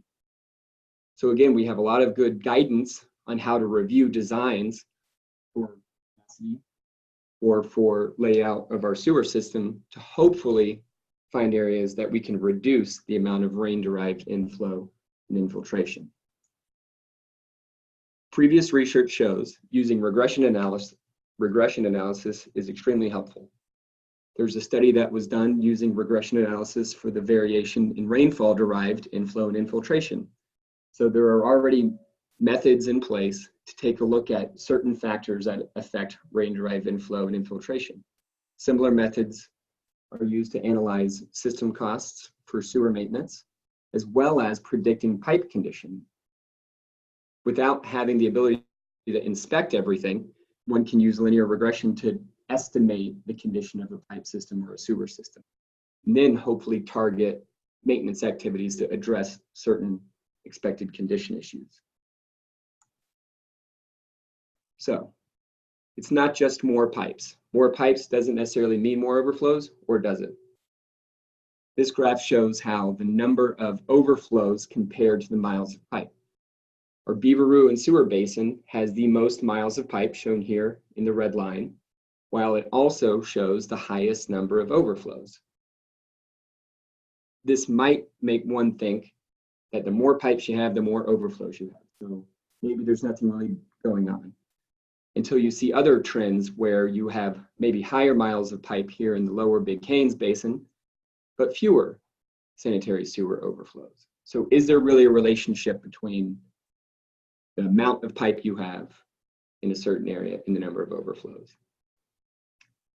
So the methodology I'm going to apply is to identify my study area first and foremost, which is the Beaveroo Basin. I have the most data to look through, with over 440 sanitary sewer overflows. It has the largest history of events. It's the largest area by square mileage, has the most number of pipes, and is also divided up into 21 small sewer basins that allow me to go in to look at the entire basin, but in smaller chunks. Here, the Beaveroo Basin is divided up into 21 separate smaller sewer sheds, and there's a wide variability between existence of overflows throughout the Beaveroo Basin. BRO2 has the most. Beaveroo Minor Service Area 13 has one of the fewest events of occurrences of sanitary sewer overflows. So as this graph shows, necessarily having more pipes in a certain basin doesn't mean you're going to have more overflows. So this BRO2 basin has, again, almost the most pipes, but the #1 basin for overflows. BR13 has the most miles of pipe, yet almost the fewest number of sanitary sewer overflows. So why is that? What is it that makes these two basins so different? Well, first I'm going to define independent variables that I can use to compare BR13 up in the north part of the sanitary sewer basin to BRO2 in the south side. Some of the variables are the diameter of the pipe, material, age, or the concept of stream ordering. This is important in hydrology, and this hasn't necessarily been applied in the sewer basins. So what I've done is briefly created a sanitary sewer stream order, where the pipe at the top of the sewer shed all the way to the bottom increases with the number of branching sewer systems, very similar to stream networks. Again, this is something that hasn't been applied, best I could tell, with sewer basin analysis, but I figured it might be worth a shot. Another variable is the capacity of the pipe, the slope, the average velocity, what type of developments are in and around this sewer basin. And of course, our work order history. Do we have known problems with overflows? Do we have known problems with pipe condition? Once I've identified all of my independent variables, I'll be able to use SPSS as the software and essentially run my regression analysis to see what independent variables affect the occurrence of overflows the most. This is extremely important because I would like to determine which variables impact the function and operability of our sewer system the most. If we can determine what the most significant factor is, then we can target the maintenance or inspection program to hopefully identify and reduce those occurrences. The overall objective is, of course, to reduce our sanitary sewer overflows over time. I would love to be able to show a downward trend in our sanitary sewer overflows.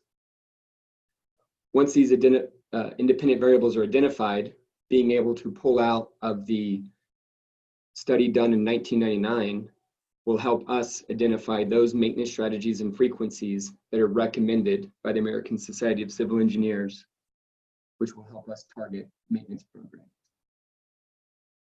The timeline for the project is to first run an analysis on the two minor basins, BR02 and BR13, and see which variables contribute to the existence or the absence of overflows. Refine the results to run the entire Beaver Basin, and the hope is to present at the WEFTEC conference in 2020. The reason why I chose WEFTEC conference is that WEF is a global network of members that provide water quality professionals around the world with the latest in water quality education, training, and business opportunities. The WEFTEC conference in 2020 will be the largest annual water quality event in the world. I recently attended WEFTEC this past year in Chicago, and I attended with over 34,000 members and over 1,200 exhibitors. So this will be a great opportunity to show the work that I've done here in Gwinnett and through my capstone project to use linear regression to hopefully identify those independent variables that impact the function of our sanitary sewer system, and hopefully be able to provide results showing how we are going to now address these issues through our maintenance and inspection programs. The end goal is to hopefully graduate in December 2020. So as I present at this fall conference, I hope to then be finished with the degree program next December. And here is a list of my references. With that, I am willing to take any questions folks might have.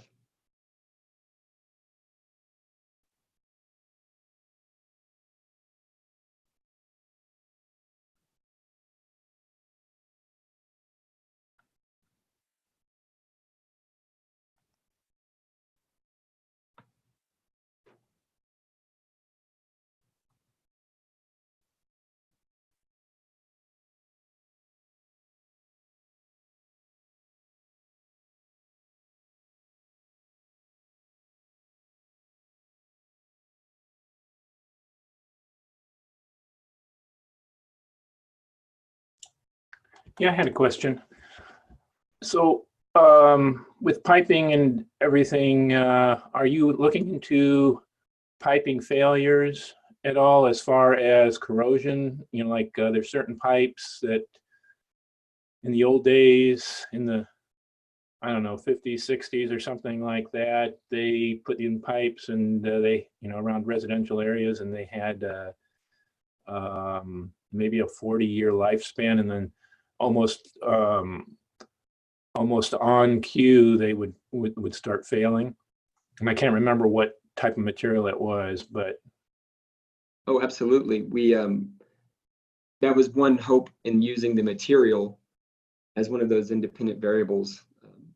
In the past, there has been a lot of change in the ideas of what's the best pipe material. Everything back thousands of years ago, everything was made out of clay. Works well, but when you don't put it together right, you have root intrusions and things of that nature. Then it was a great idea to start using cast iron. It's great, it's metal. However, with sulfuric acid and other things that happen inside of a sewer system can corrode, to your point, sewer lines made out of ferrous material. So absolutely, we'll be looking at material, the overall condition. If we have condition inspections on those lines, that will definitely play a major part in the analysis. okay, thanks, Eric. Welcome. Soren has a question. Do you think this could be turned into an internal analysis for other areas or sewer sheds? Absolutely.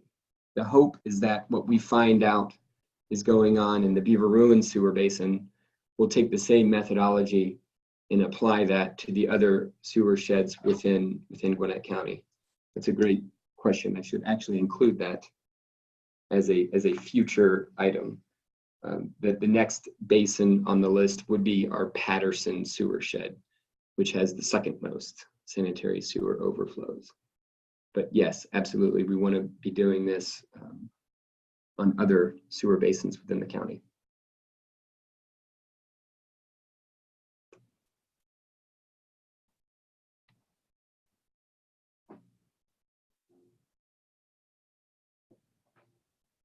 Well, if there are no more questions, I really appreciate everyone's time for participating today.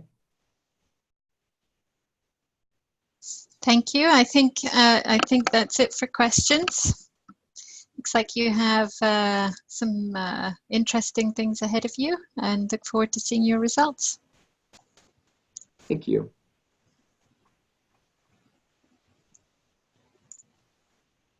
Our next presenter is Kieran. If you can start loading your presentation, that'd be great.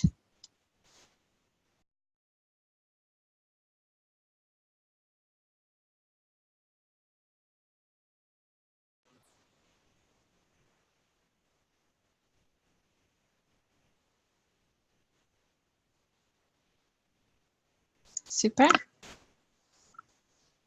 So whenever you're ready, Kieran. I can't hear you. Can you test your mic?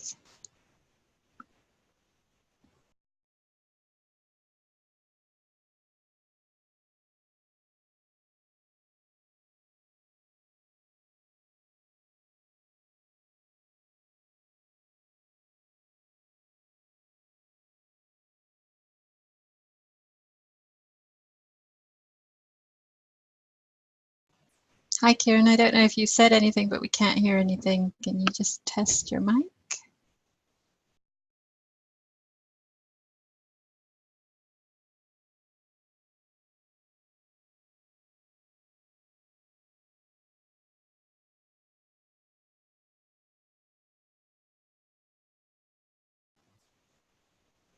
I think try unmuting.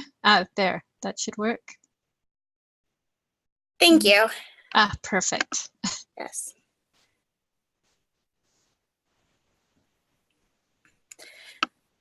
Hi, everyone. My name is Kiran Patel, and my capstone project is Corridors and Connections, reconstructing potential hominid migration routes in island Southeast Asia. My project is designed to fill a void in previous hominid research. Previous studies of hominid migration routes did not include early and middle Pleistocene island Southeast Asia.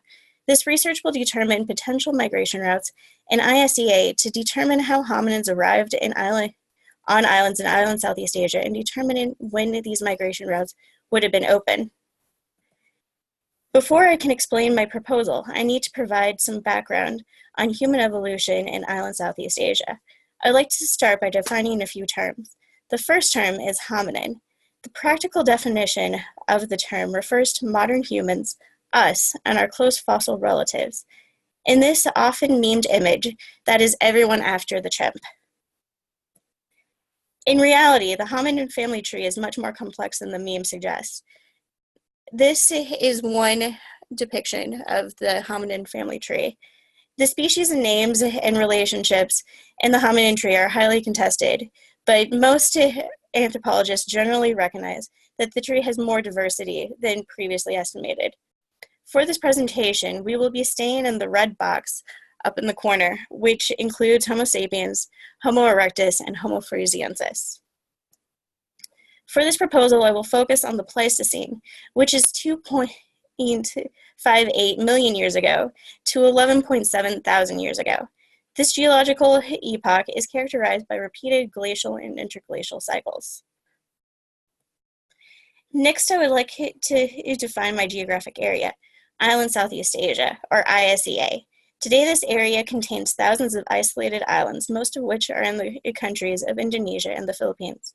The geography of ISEA inhibits mammals and many other animals from moving between islands. However, this was not always the case. This is a map with projected coastlines during the last glacial maximum. Many of the islands are on the Sunda continental shelf. During these glacial periods, when sea levels were lower, many of these islands were connected to the Asian mainland or to each other.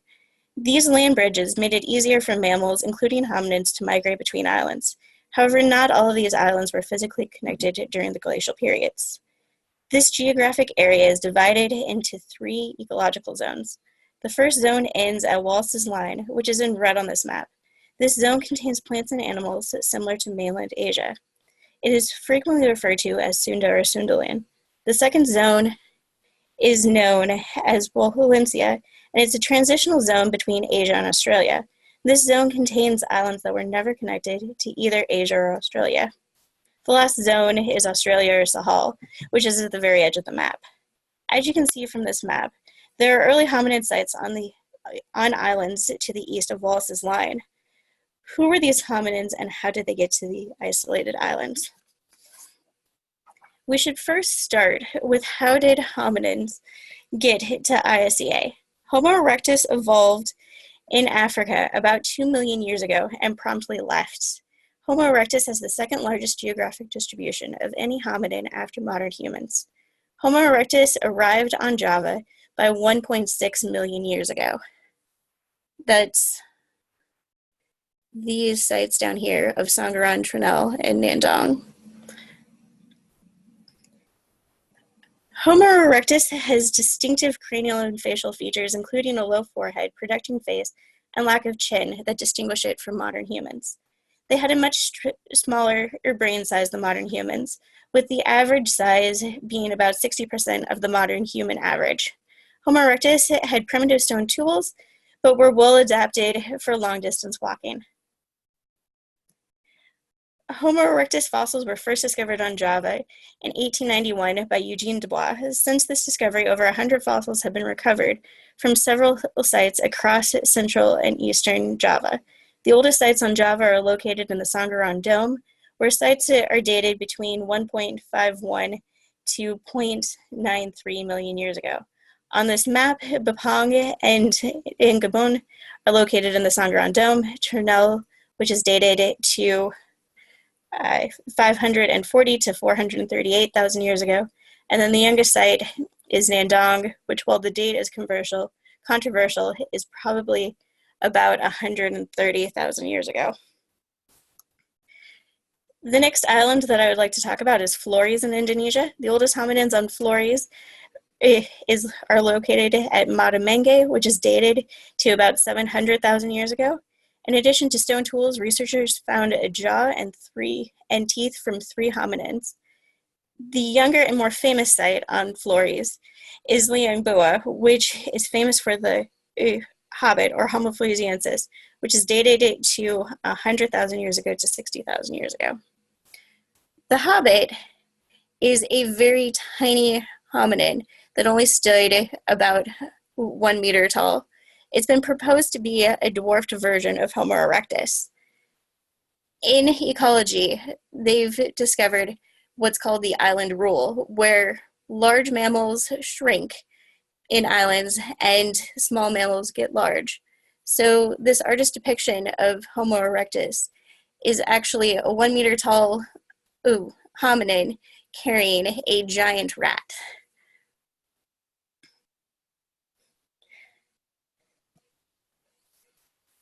The earliest evidence of hominids on Luzon, which is in the Philippines, is at Kalinga, which is dated to 709,000 years ago.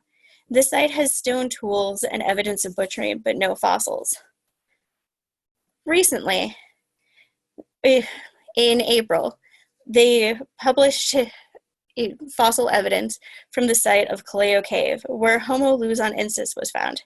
Homo luzonensis was named off of 7 teeth and 6 small bones, including finger bones and part of a femur. Due to their small size and distinctive morphology, they are a unique species, but it's difficult to tell exactly how they're related to the rest of Homo. They're also proposed to be another insular dwarf. I'm going to briefly leave island Southeast Asia and talk about the Denisovans, which were originally discovered from a cave site in Siberia. Unlike previous hominins that I discussed, the Denisovans are defined by genetics instead of fossils. The first Denisovan ancient DNA came from a tiny finger bone found in Siberia. The ancient DNA was distinct from modern humans and Neanderthals. Researchers have since found DNA from the Denisovans in modern human populations. Using advanced statistics, geneticists have identified 3 Denisovan lineages that exchange DNA with modern human populations. One of these lineages is only found in people from New Guinea. This lineage diverged from the other lineages about 360,000 years ago. The other two lineages diverged from each other 280,000 years ago. It has been suggested that the New Guinea Denisovan lineage became isolated from the other lineages by entering ISEA. The paper identifying this lineage was only published over the summer, so this hasn't been explored further. This is a model of the gene flow events between hominin groups in the Pleistocene. It is slightly out of date, but it still shows the relationships between the hominins. As modern humans left Africa, they encountered hominins who already lived in Europe and Asia. Because Denisovan DNA is only found in Asian and Oceanian populations, it is believed that the Denisovans lived in Asia and possibly ISEA. Understanding hominid migration routes is essential for determining where the Denisovans lived and finding more fossil evidence. So now I'd like to discuss some previous applications of GIS in hominid migration studies. These and other studies that use GIS I use them to develop my proposal. Winter et al. Looked at how the landscape impacted hominin evolution and migration. They looked at how complex tectonically active landscapes could impact human evolution. Their model included dated hominin sites, slope, altitude, tectonic activity, and paleoclimate data. The focus was on potential factors of migration, but their analysis included identification of 4 potential locations for hominins to leave Africa, which are dependent on sea level changes. Holmes used GIS to test migration routes into Eurasia. This is a map of modeled probability of hominin sites based on paleo-environmental data. Her paper used paleo-environmental data from the Pliocene research, interpretation, and synoptic mapping Middle Pleistocene paleo-environmental reconstructions, or PRISM-2. The Pliocene is the geological epoch immediately before the Pleistocene, and her research addresses the time frame prior to my proposal. While there are no studies of migration routes during my time frame, there are several studies on the migration route of modern humans through ISEA. These studies focus on the geological period between 70 and 60,000 years ago, with the lowest sea levels occurring at 65,000 years ago. In 1977, Birdsall proposed 2 routes through ISEA to Australia. Multiple recent papers have tested these 2 migration routes. Keeley et al. Used a least cost pathway model that showed that the northern route was more likely. Conversely, Norman et al. Concluded that the southern route was more likely.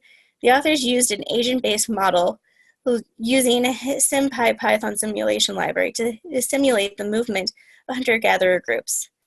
They used 4 possible entry points to ISEA from Taiwan, Palawan, Sulawesi, and the outer Banda Arc Islands.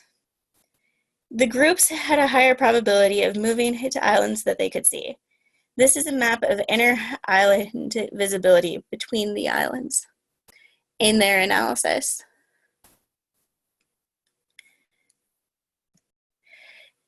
There are a few other proposed migration routes. These are maps of the other proposed routes in ISEA. Map A is the oldest hominid sites in ISEA.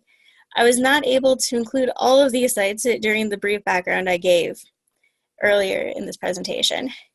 B is the 2 Birdsall routes that I just discussed. C is based off of a 1992 visibility study between islands. And D and E are based on biogeographic factors. Now, returning to my problem statement for my capstone, I am filling a gap in current research by determining potential migration routes in ISEA prior to the arrival of modern humans. My goals are to determine when potential dispersal routes for hominid migration were open between 800,000 years ago and 100,000 years ago for pre-modern human migration in island Southeast Asia. I would also like to determine which dispersal routes were more likely between 800,000 years ago and 700,000 years ago for the initial settlement of Flores and Luzon, as well as 360,000 years ago and 280,000 years ago for the potential migration of Denisovans into island Southeast Asia. My variables and methods are influenced by the prior GIS studies of hominid migration. My variables include bathymetry, sea level curves, uplift rates, current elevation, inner island visibility, and environmental reconstructions. My data sources are provided on the slide.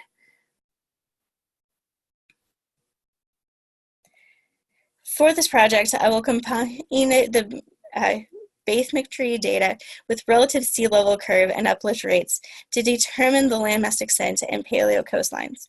My next step will be to determine an inner island visibility in ArcGIS following the method used by Norman et al. I will compare global paleoclimate reconstructions with published regional reconstructions to determine which models are most accurate in ISEA.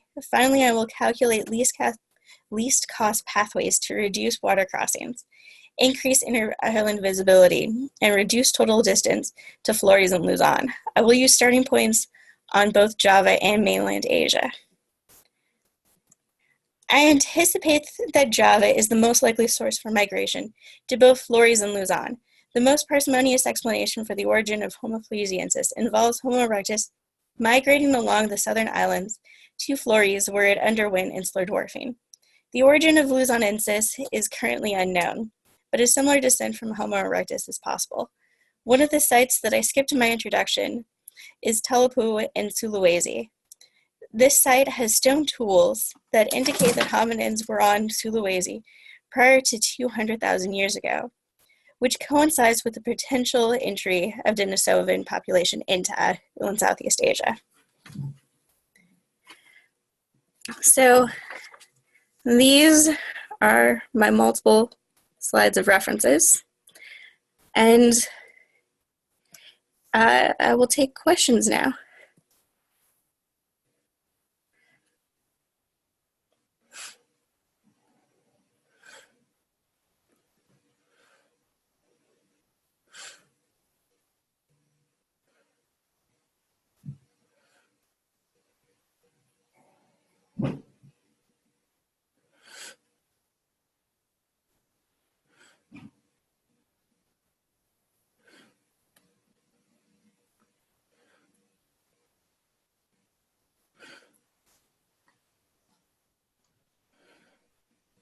Karen, can you see the chat? You have a question in the chat. I do. Let me minimize my PowerPoint presentation because Yeah. it's in front of my controls. Or if you stop sharing your screen, I think you can probably see Yeah. it through. Yeah. I know, it always disappears.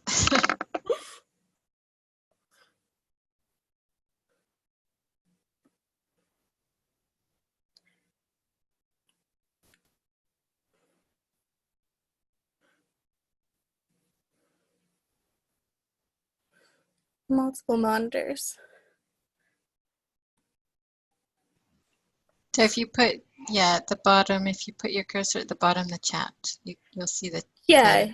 bar. Zoom is just is telling me that I have somehow signed out and is telling me to sign back in.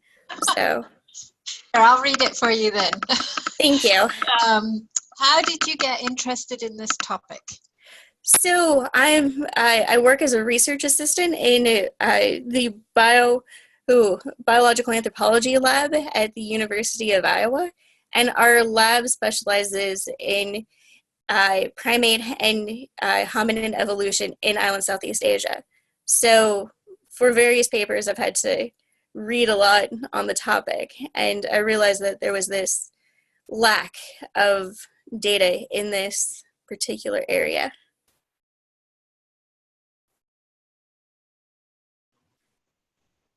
So I have a question. In one of your slides, you highlighted the different methods that people have used to try and assess movement that has taken place in the past. Yes. Which of those methods are you going to use for trying to understand the migration routes? So I'm currently looking at using a least path cost weight analysis as opposed to some of the other ones. There's a large time period that I'm looking at. So it seems the most straightforward way to run the analysis in the different time periods.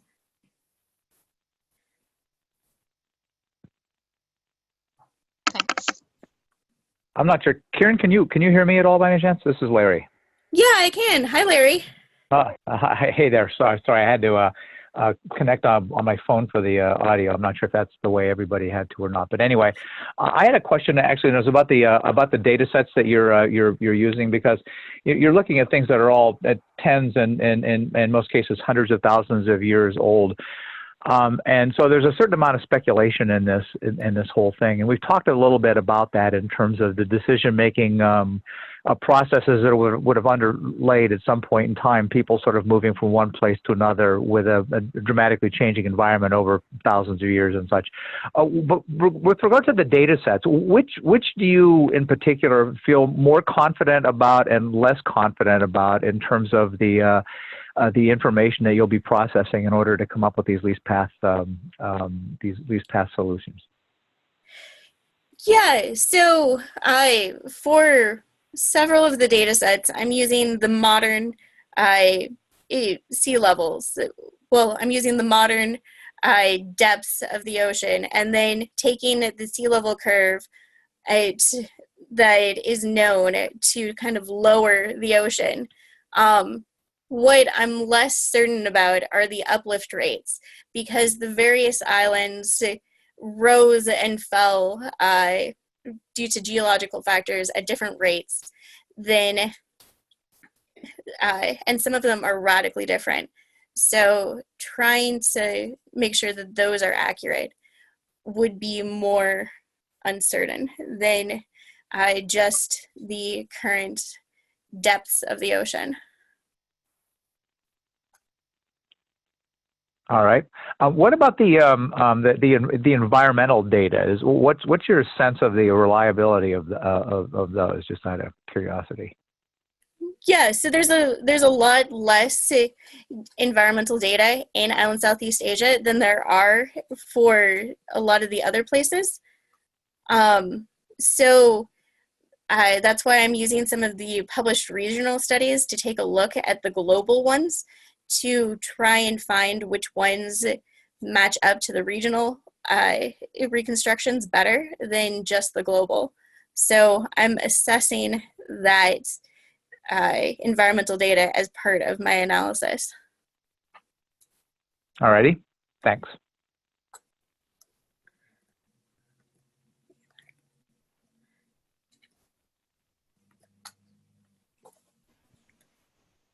There's one more question in the chat. What type of GIS technology are you using? So I'm using ArcGIS to recreate these paleo maps and the inner island visibility. And I'm also using ArcGIS to do the actual least cost pathway analysis.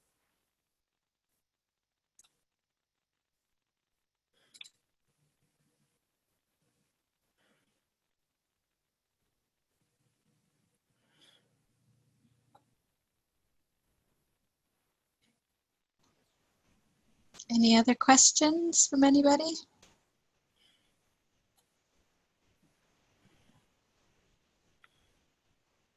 I think that might be it. Sounds like you have a couple of challenges ahead of you with trying to reconstruct some of the historical climates and how things might have been in the past. Yep.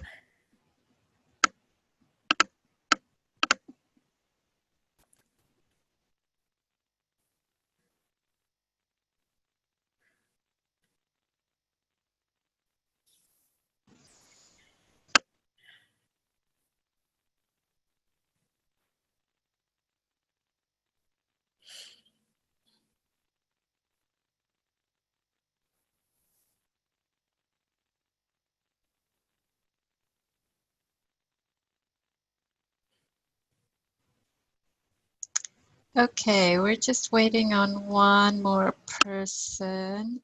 Yes, please do. Yes, go. Please load your presentation. Perfect. Can everyone hear me? Yes, we can. So whenever you're ready, go for it. Okay, great. So, good afternoon. My name is Bethany Basher. I will be presenting my MGIS capstone project proposal. I will be conducting an evaluation of readily available digital elevation models for accurate communication, network planning, in remote locations. This is the outline of my presentation, so I'm going to begin with an introduction and some background regarding my subject, and then I will move on to proposing my research question, the study area, the proposed methods for project execution, as well as identify my assessed limitations of the project, the data and resources to be used, my expected results, the timeline, and then end with the conference that I hope to present at. My project is based on the communication techniques of disaster response organizations. So often after a natural or even a man-made disaster, the telecommunication infrastructure is damaged and inoperable within at least the first day or two after an event. So as a result, these disaster responders have to bring communication equipment with them, one of the most popular being radios. So since the 1990s, the use of geographic information systems, or GIS, to study radio communications and their coverage has become more prevalent and popular. With GIS, disaster response organizations such as the Red Cross can use the elevation data to depict communication coverage with GIS viewshed functions. So viewsheds, being fairly simplistic in concept, often need at least the observer point and elevation data in order to be executed. So more information is obviously preferable and will lead to more accurate results. Elevation data, especially accurate data, can often pose a challenge though. The light ranging and detection, or LiDAR, data has become more popular in recent years, specifically with telecommunications companies and doing the viewshed mapping, and is seen as a very reliable elevation data source. However, it is not available worldwide, mainly because it is expensive.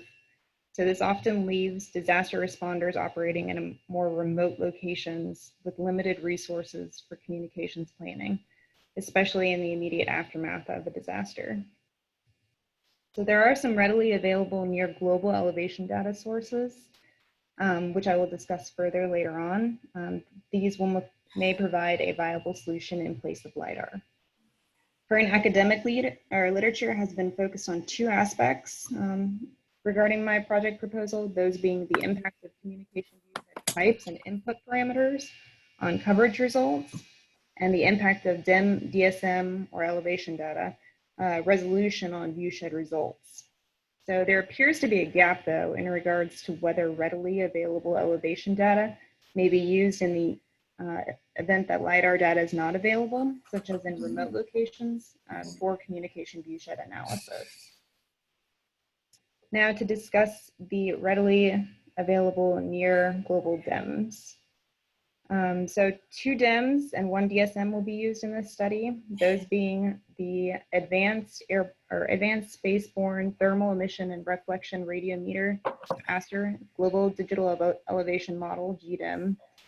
It's a stereo pair imagery derived DIM. It was first released in June 2009 with a couple newer versions released since that time, and it's currently on version 3. It adds with the additional stereo pairs. This improves the coverage and reducing the occurrence of artifacts according to the Jet Propulsion Lab, or JPL. And it has almost near global coverage with collection of almost 99% of the planet from 83 degrees north latitude to 83 degrees south latitude. So for shuttle radar topography missions of SRTM version 3, it has collection covering 56 degrees south and 60 degrees north of the equator. For the collection mission, the shuttle flew for 11 days using an image radar to map the surface of the Earth numerous times from different perspectives. So it's similar to LiDAR in this regard. And the data was also sent to the JPL, just like the ASTER, and it was to build topographic maps and DIMs.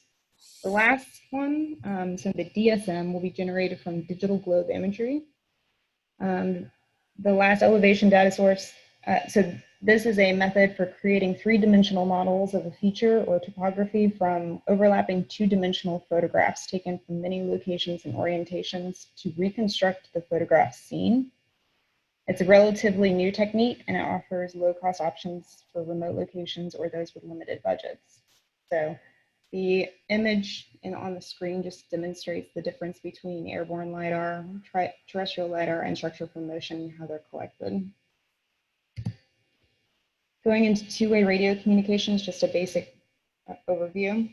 So the components usually include a transmitter radio and a receiver radio, so both can look like the radio in the picture.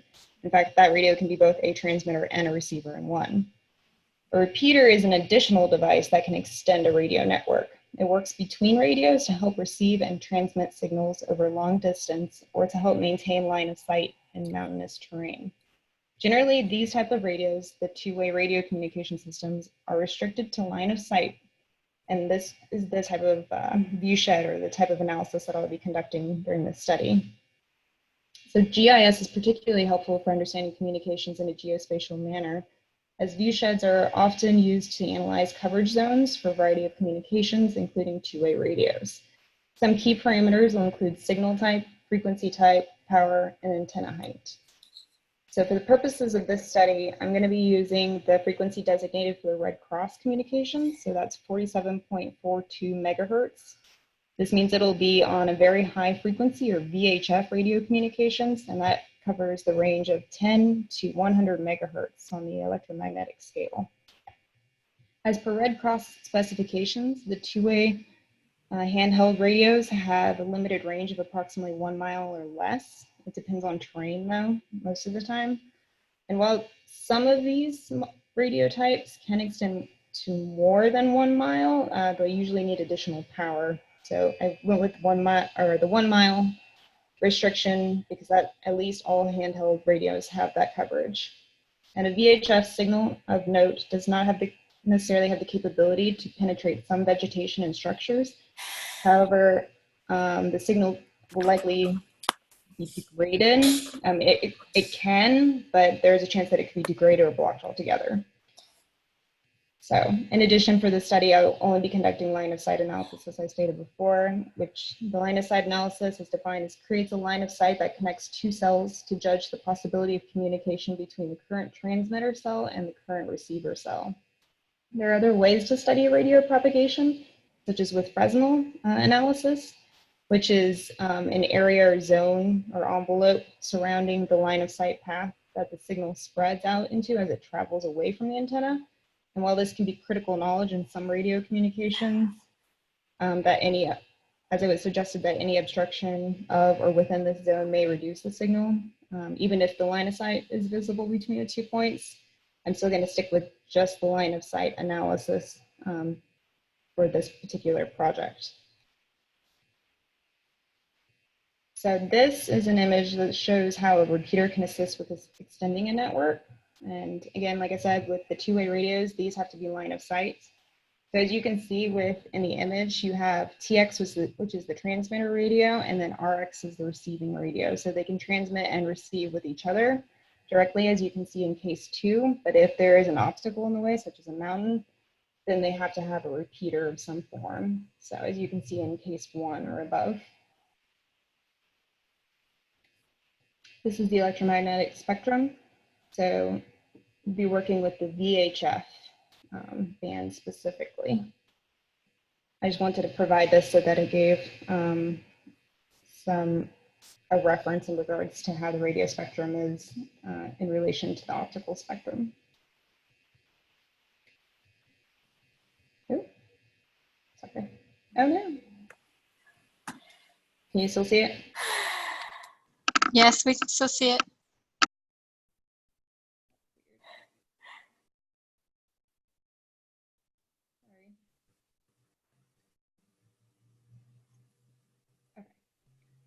So for my research question, I'm asking, are communication viewsheds generated on current readily available derived DEM or DSMs able to provide sufficient detail to effectively plan a communications network in remote locations? I chose to conduct this study in Puerto Rico. focusing on the main island. So it's a U.S. territory located within the Caribbean, approximately 1,150 miles southeast of the mainland United States. So obviously this is not a remote location, but I need the LiDAR data specifically serve as ground truth to compare the readily available models against. So this study will serve more as a proof of concept for remote locations that don't have LiDAR data available. Here's my proposed method or workflow for this project. So first I will locate the readily available digital elevation models, imagery, and LiDAR data of Puerto Rico, and then build the DIM and the DSM from the LiDAR, and then the DSM from the imagery with structure from motion technique. I plan to choose 10 transmitter or observer locations in varying trains for communication viewshed origin points. The same 10 transmitter locations will be standard across all DIM and DSMs.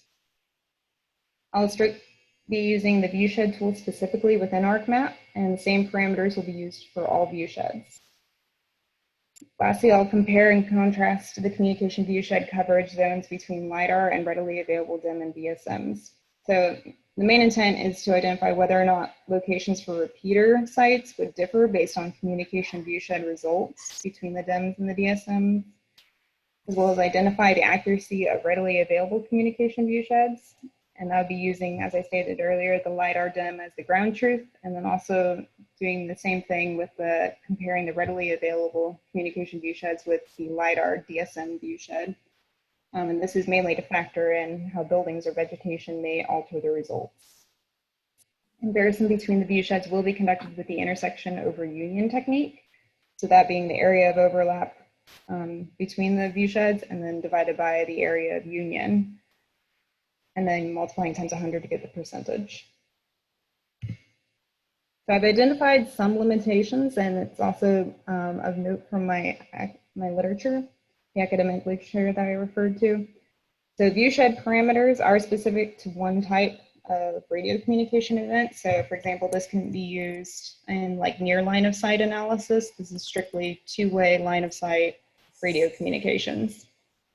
Obstacles such as vegetation and buildings are not depicted on the readily available DIMs. So these obstacles can sometimes degrade or block signals, and as they are not in DIMs, this could cause a potential overestimation in the viewshed.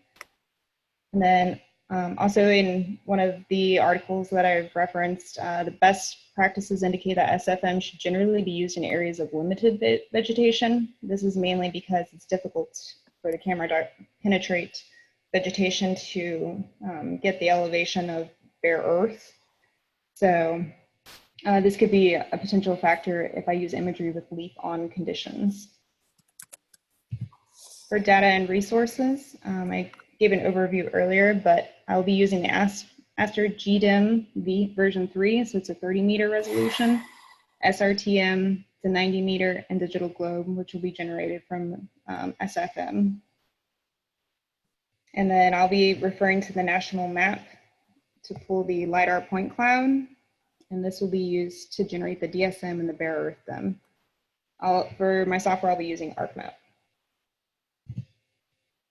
For results, I plan to provide two tables, one showing the results of a comparison between the 3 readily available DIMs slash DSMs compared to the LiDAR DIM, and then another one with those compared to the LiDAR DSM.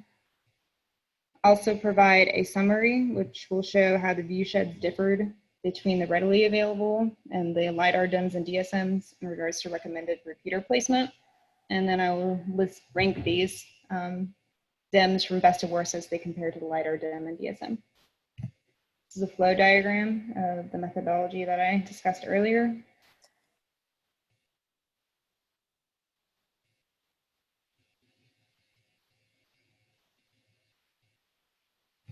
And then this is the project timeline. So obviously today is the project proposal. The abstract for the conference that I would like to attend or present at is October 31st. For November, that's when I plan to generate the DIMs and DSMs, and then December through mid-February is when I'm hoping to complete viewsheds as well as do the comparisons. And February and March, complete the presentation in my final paper. The presentation is at March 23rd to 25th. if I'm able to attend the conference. So that's the ASPRS conference. I'm hoping to submit my abstract, like I said, on the 31st, but the conference is the GeoWeek 2020 conference in Washington, DC, from March 23rd to the 25th. And I would like to submit under the category of the remote sensing applications for infrastructure management and emergency management. So these are my references. And that concludes my presentation, if anyone has any questions.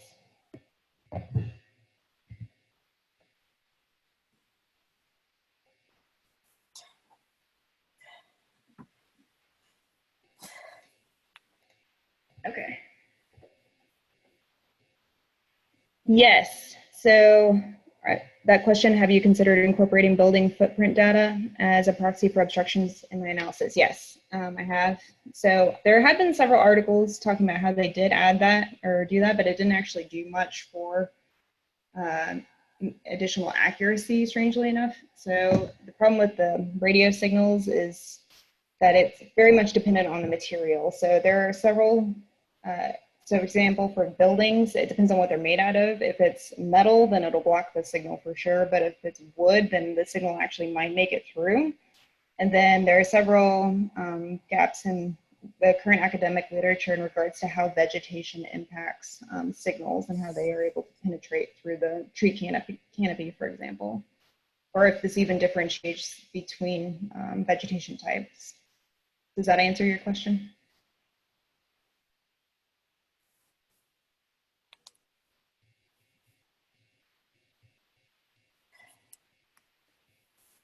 Okay.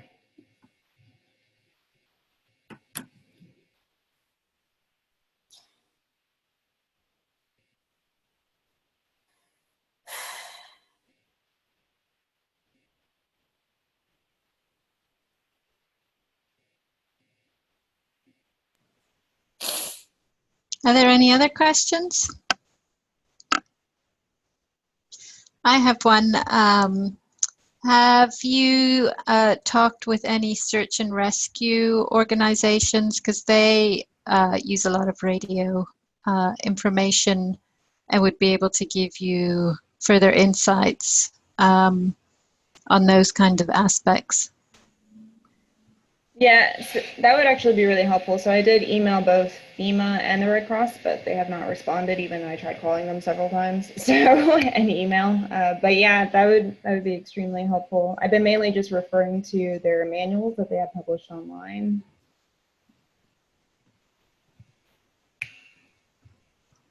Well, that's a shame that they haven't got back to you, but yeah, I mean, even try some other local search and rescue groups. That, yeah, they'll be able to probably give you some further insights.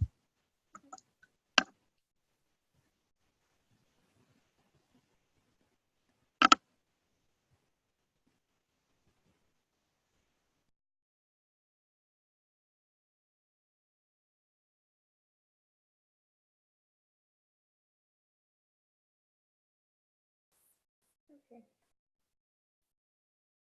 If no one else has any other questions.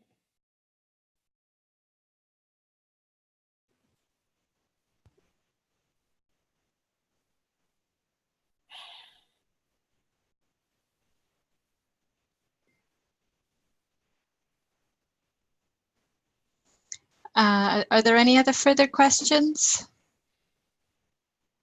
I think that's it for today. Thank you very much. Go ahead.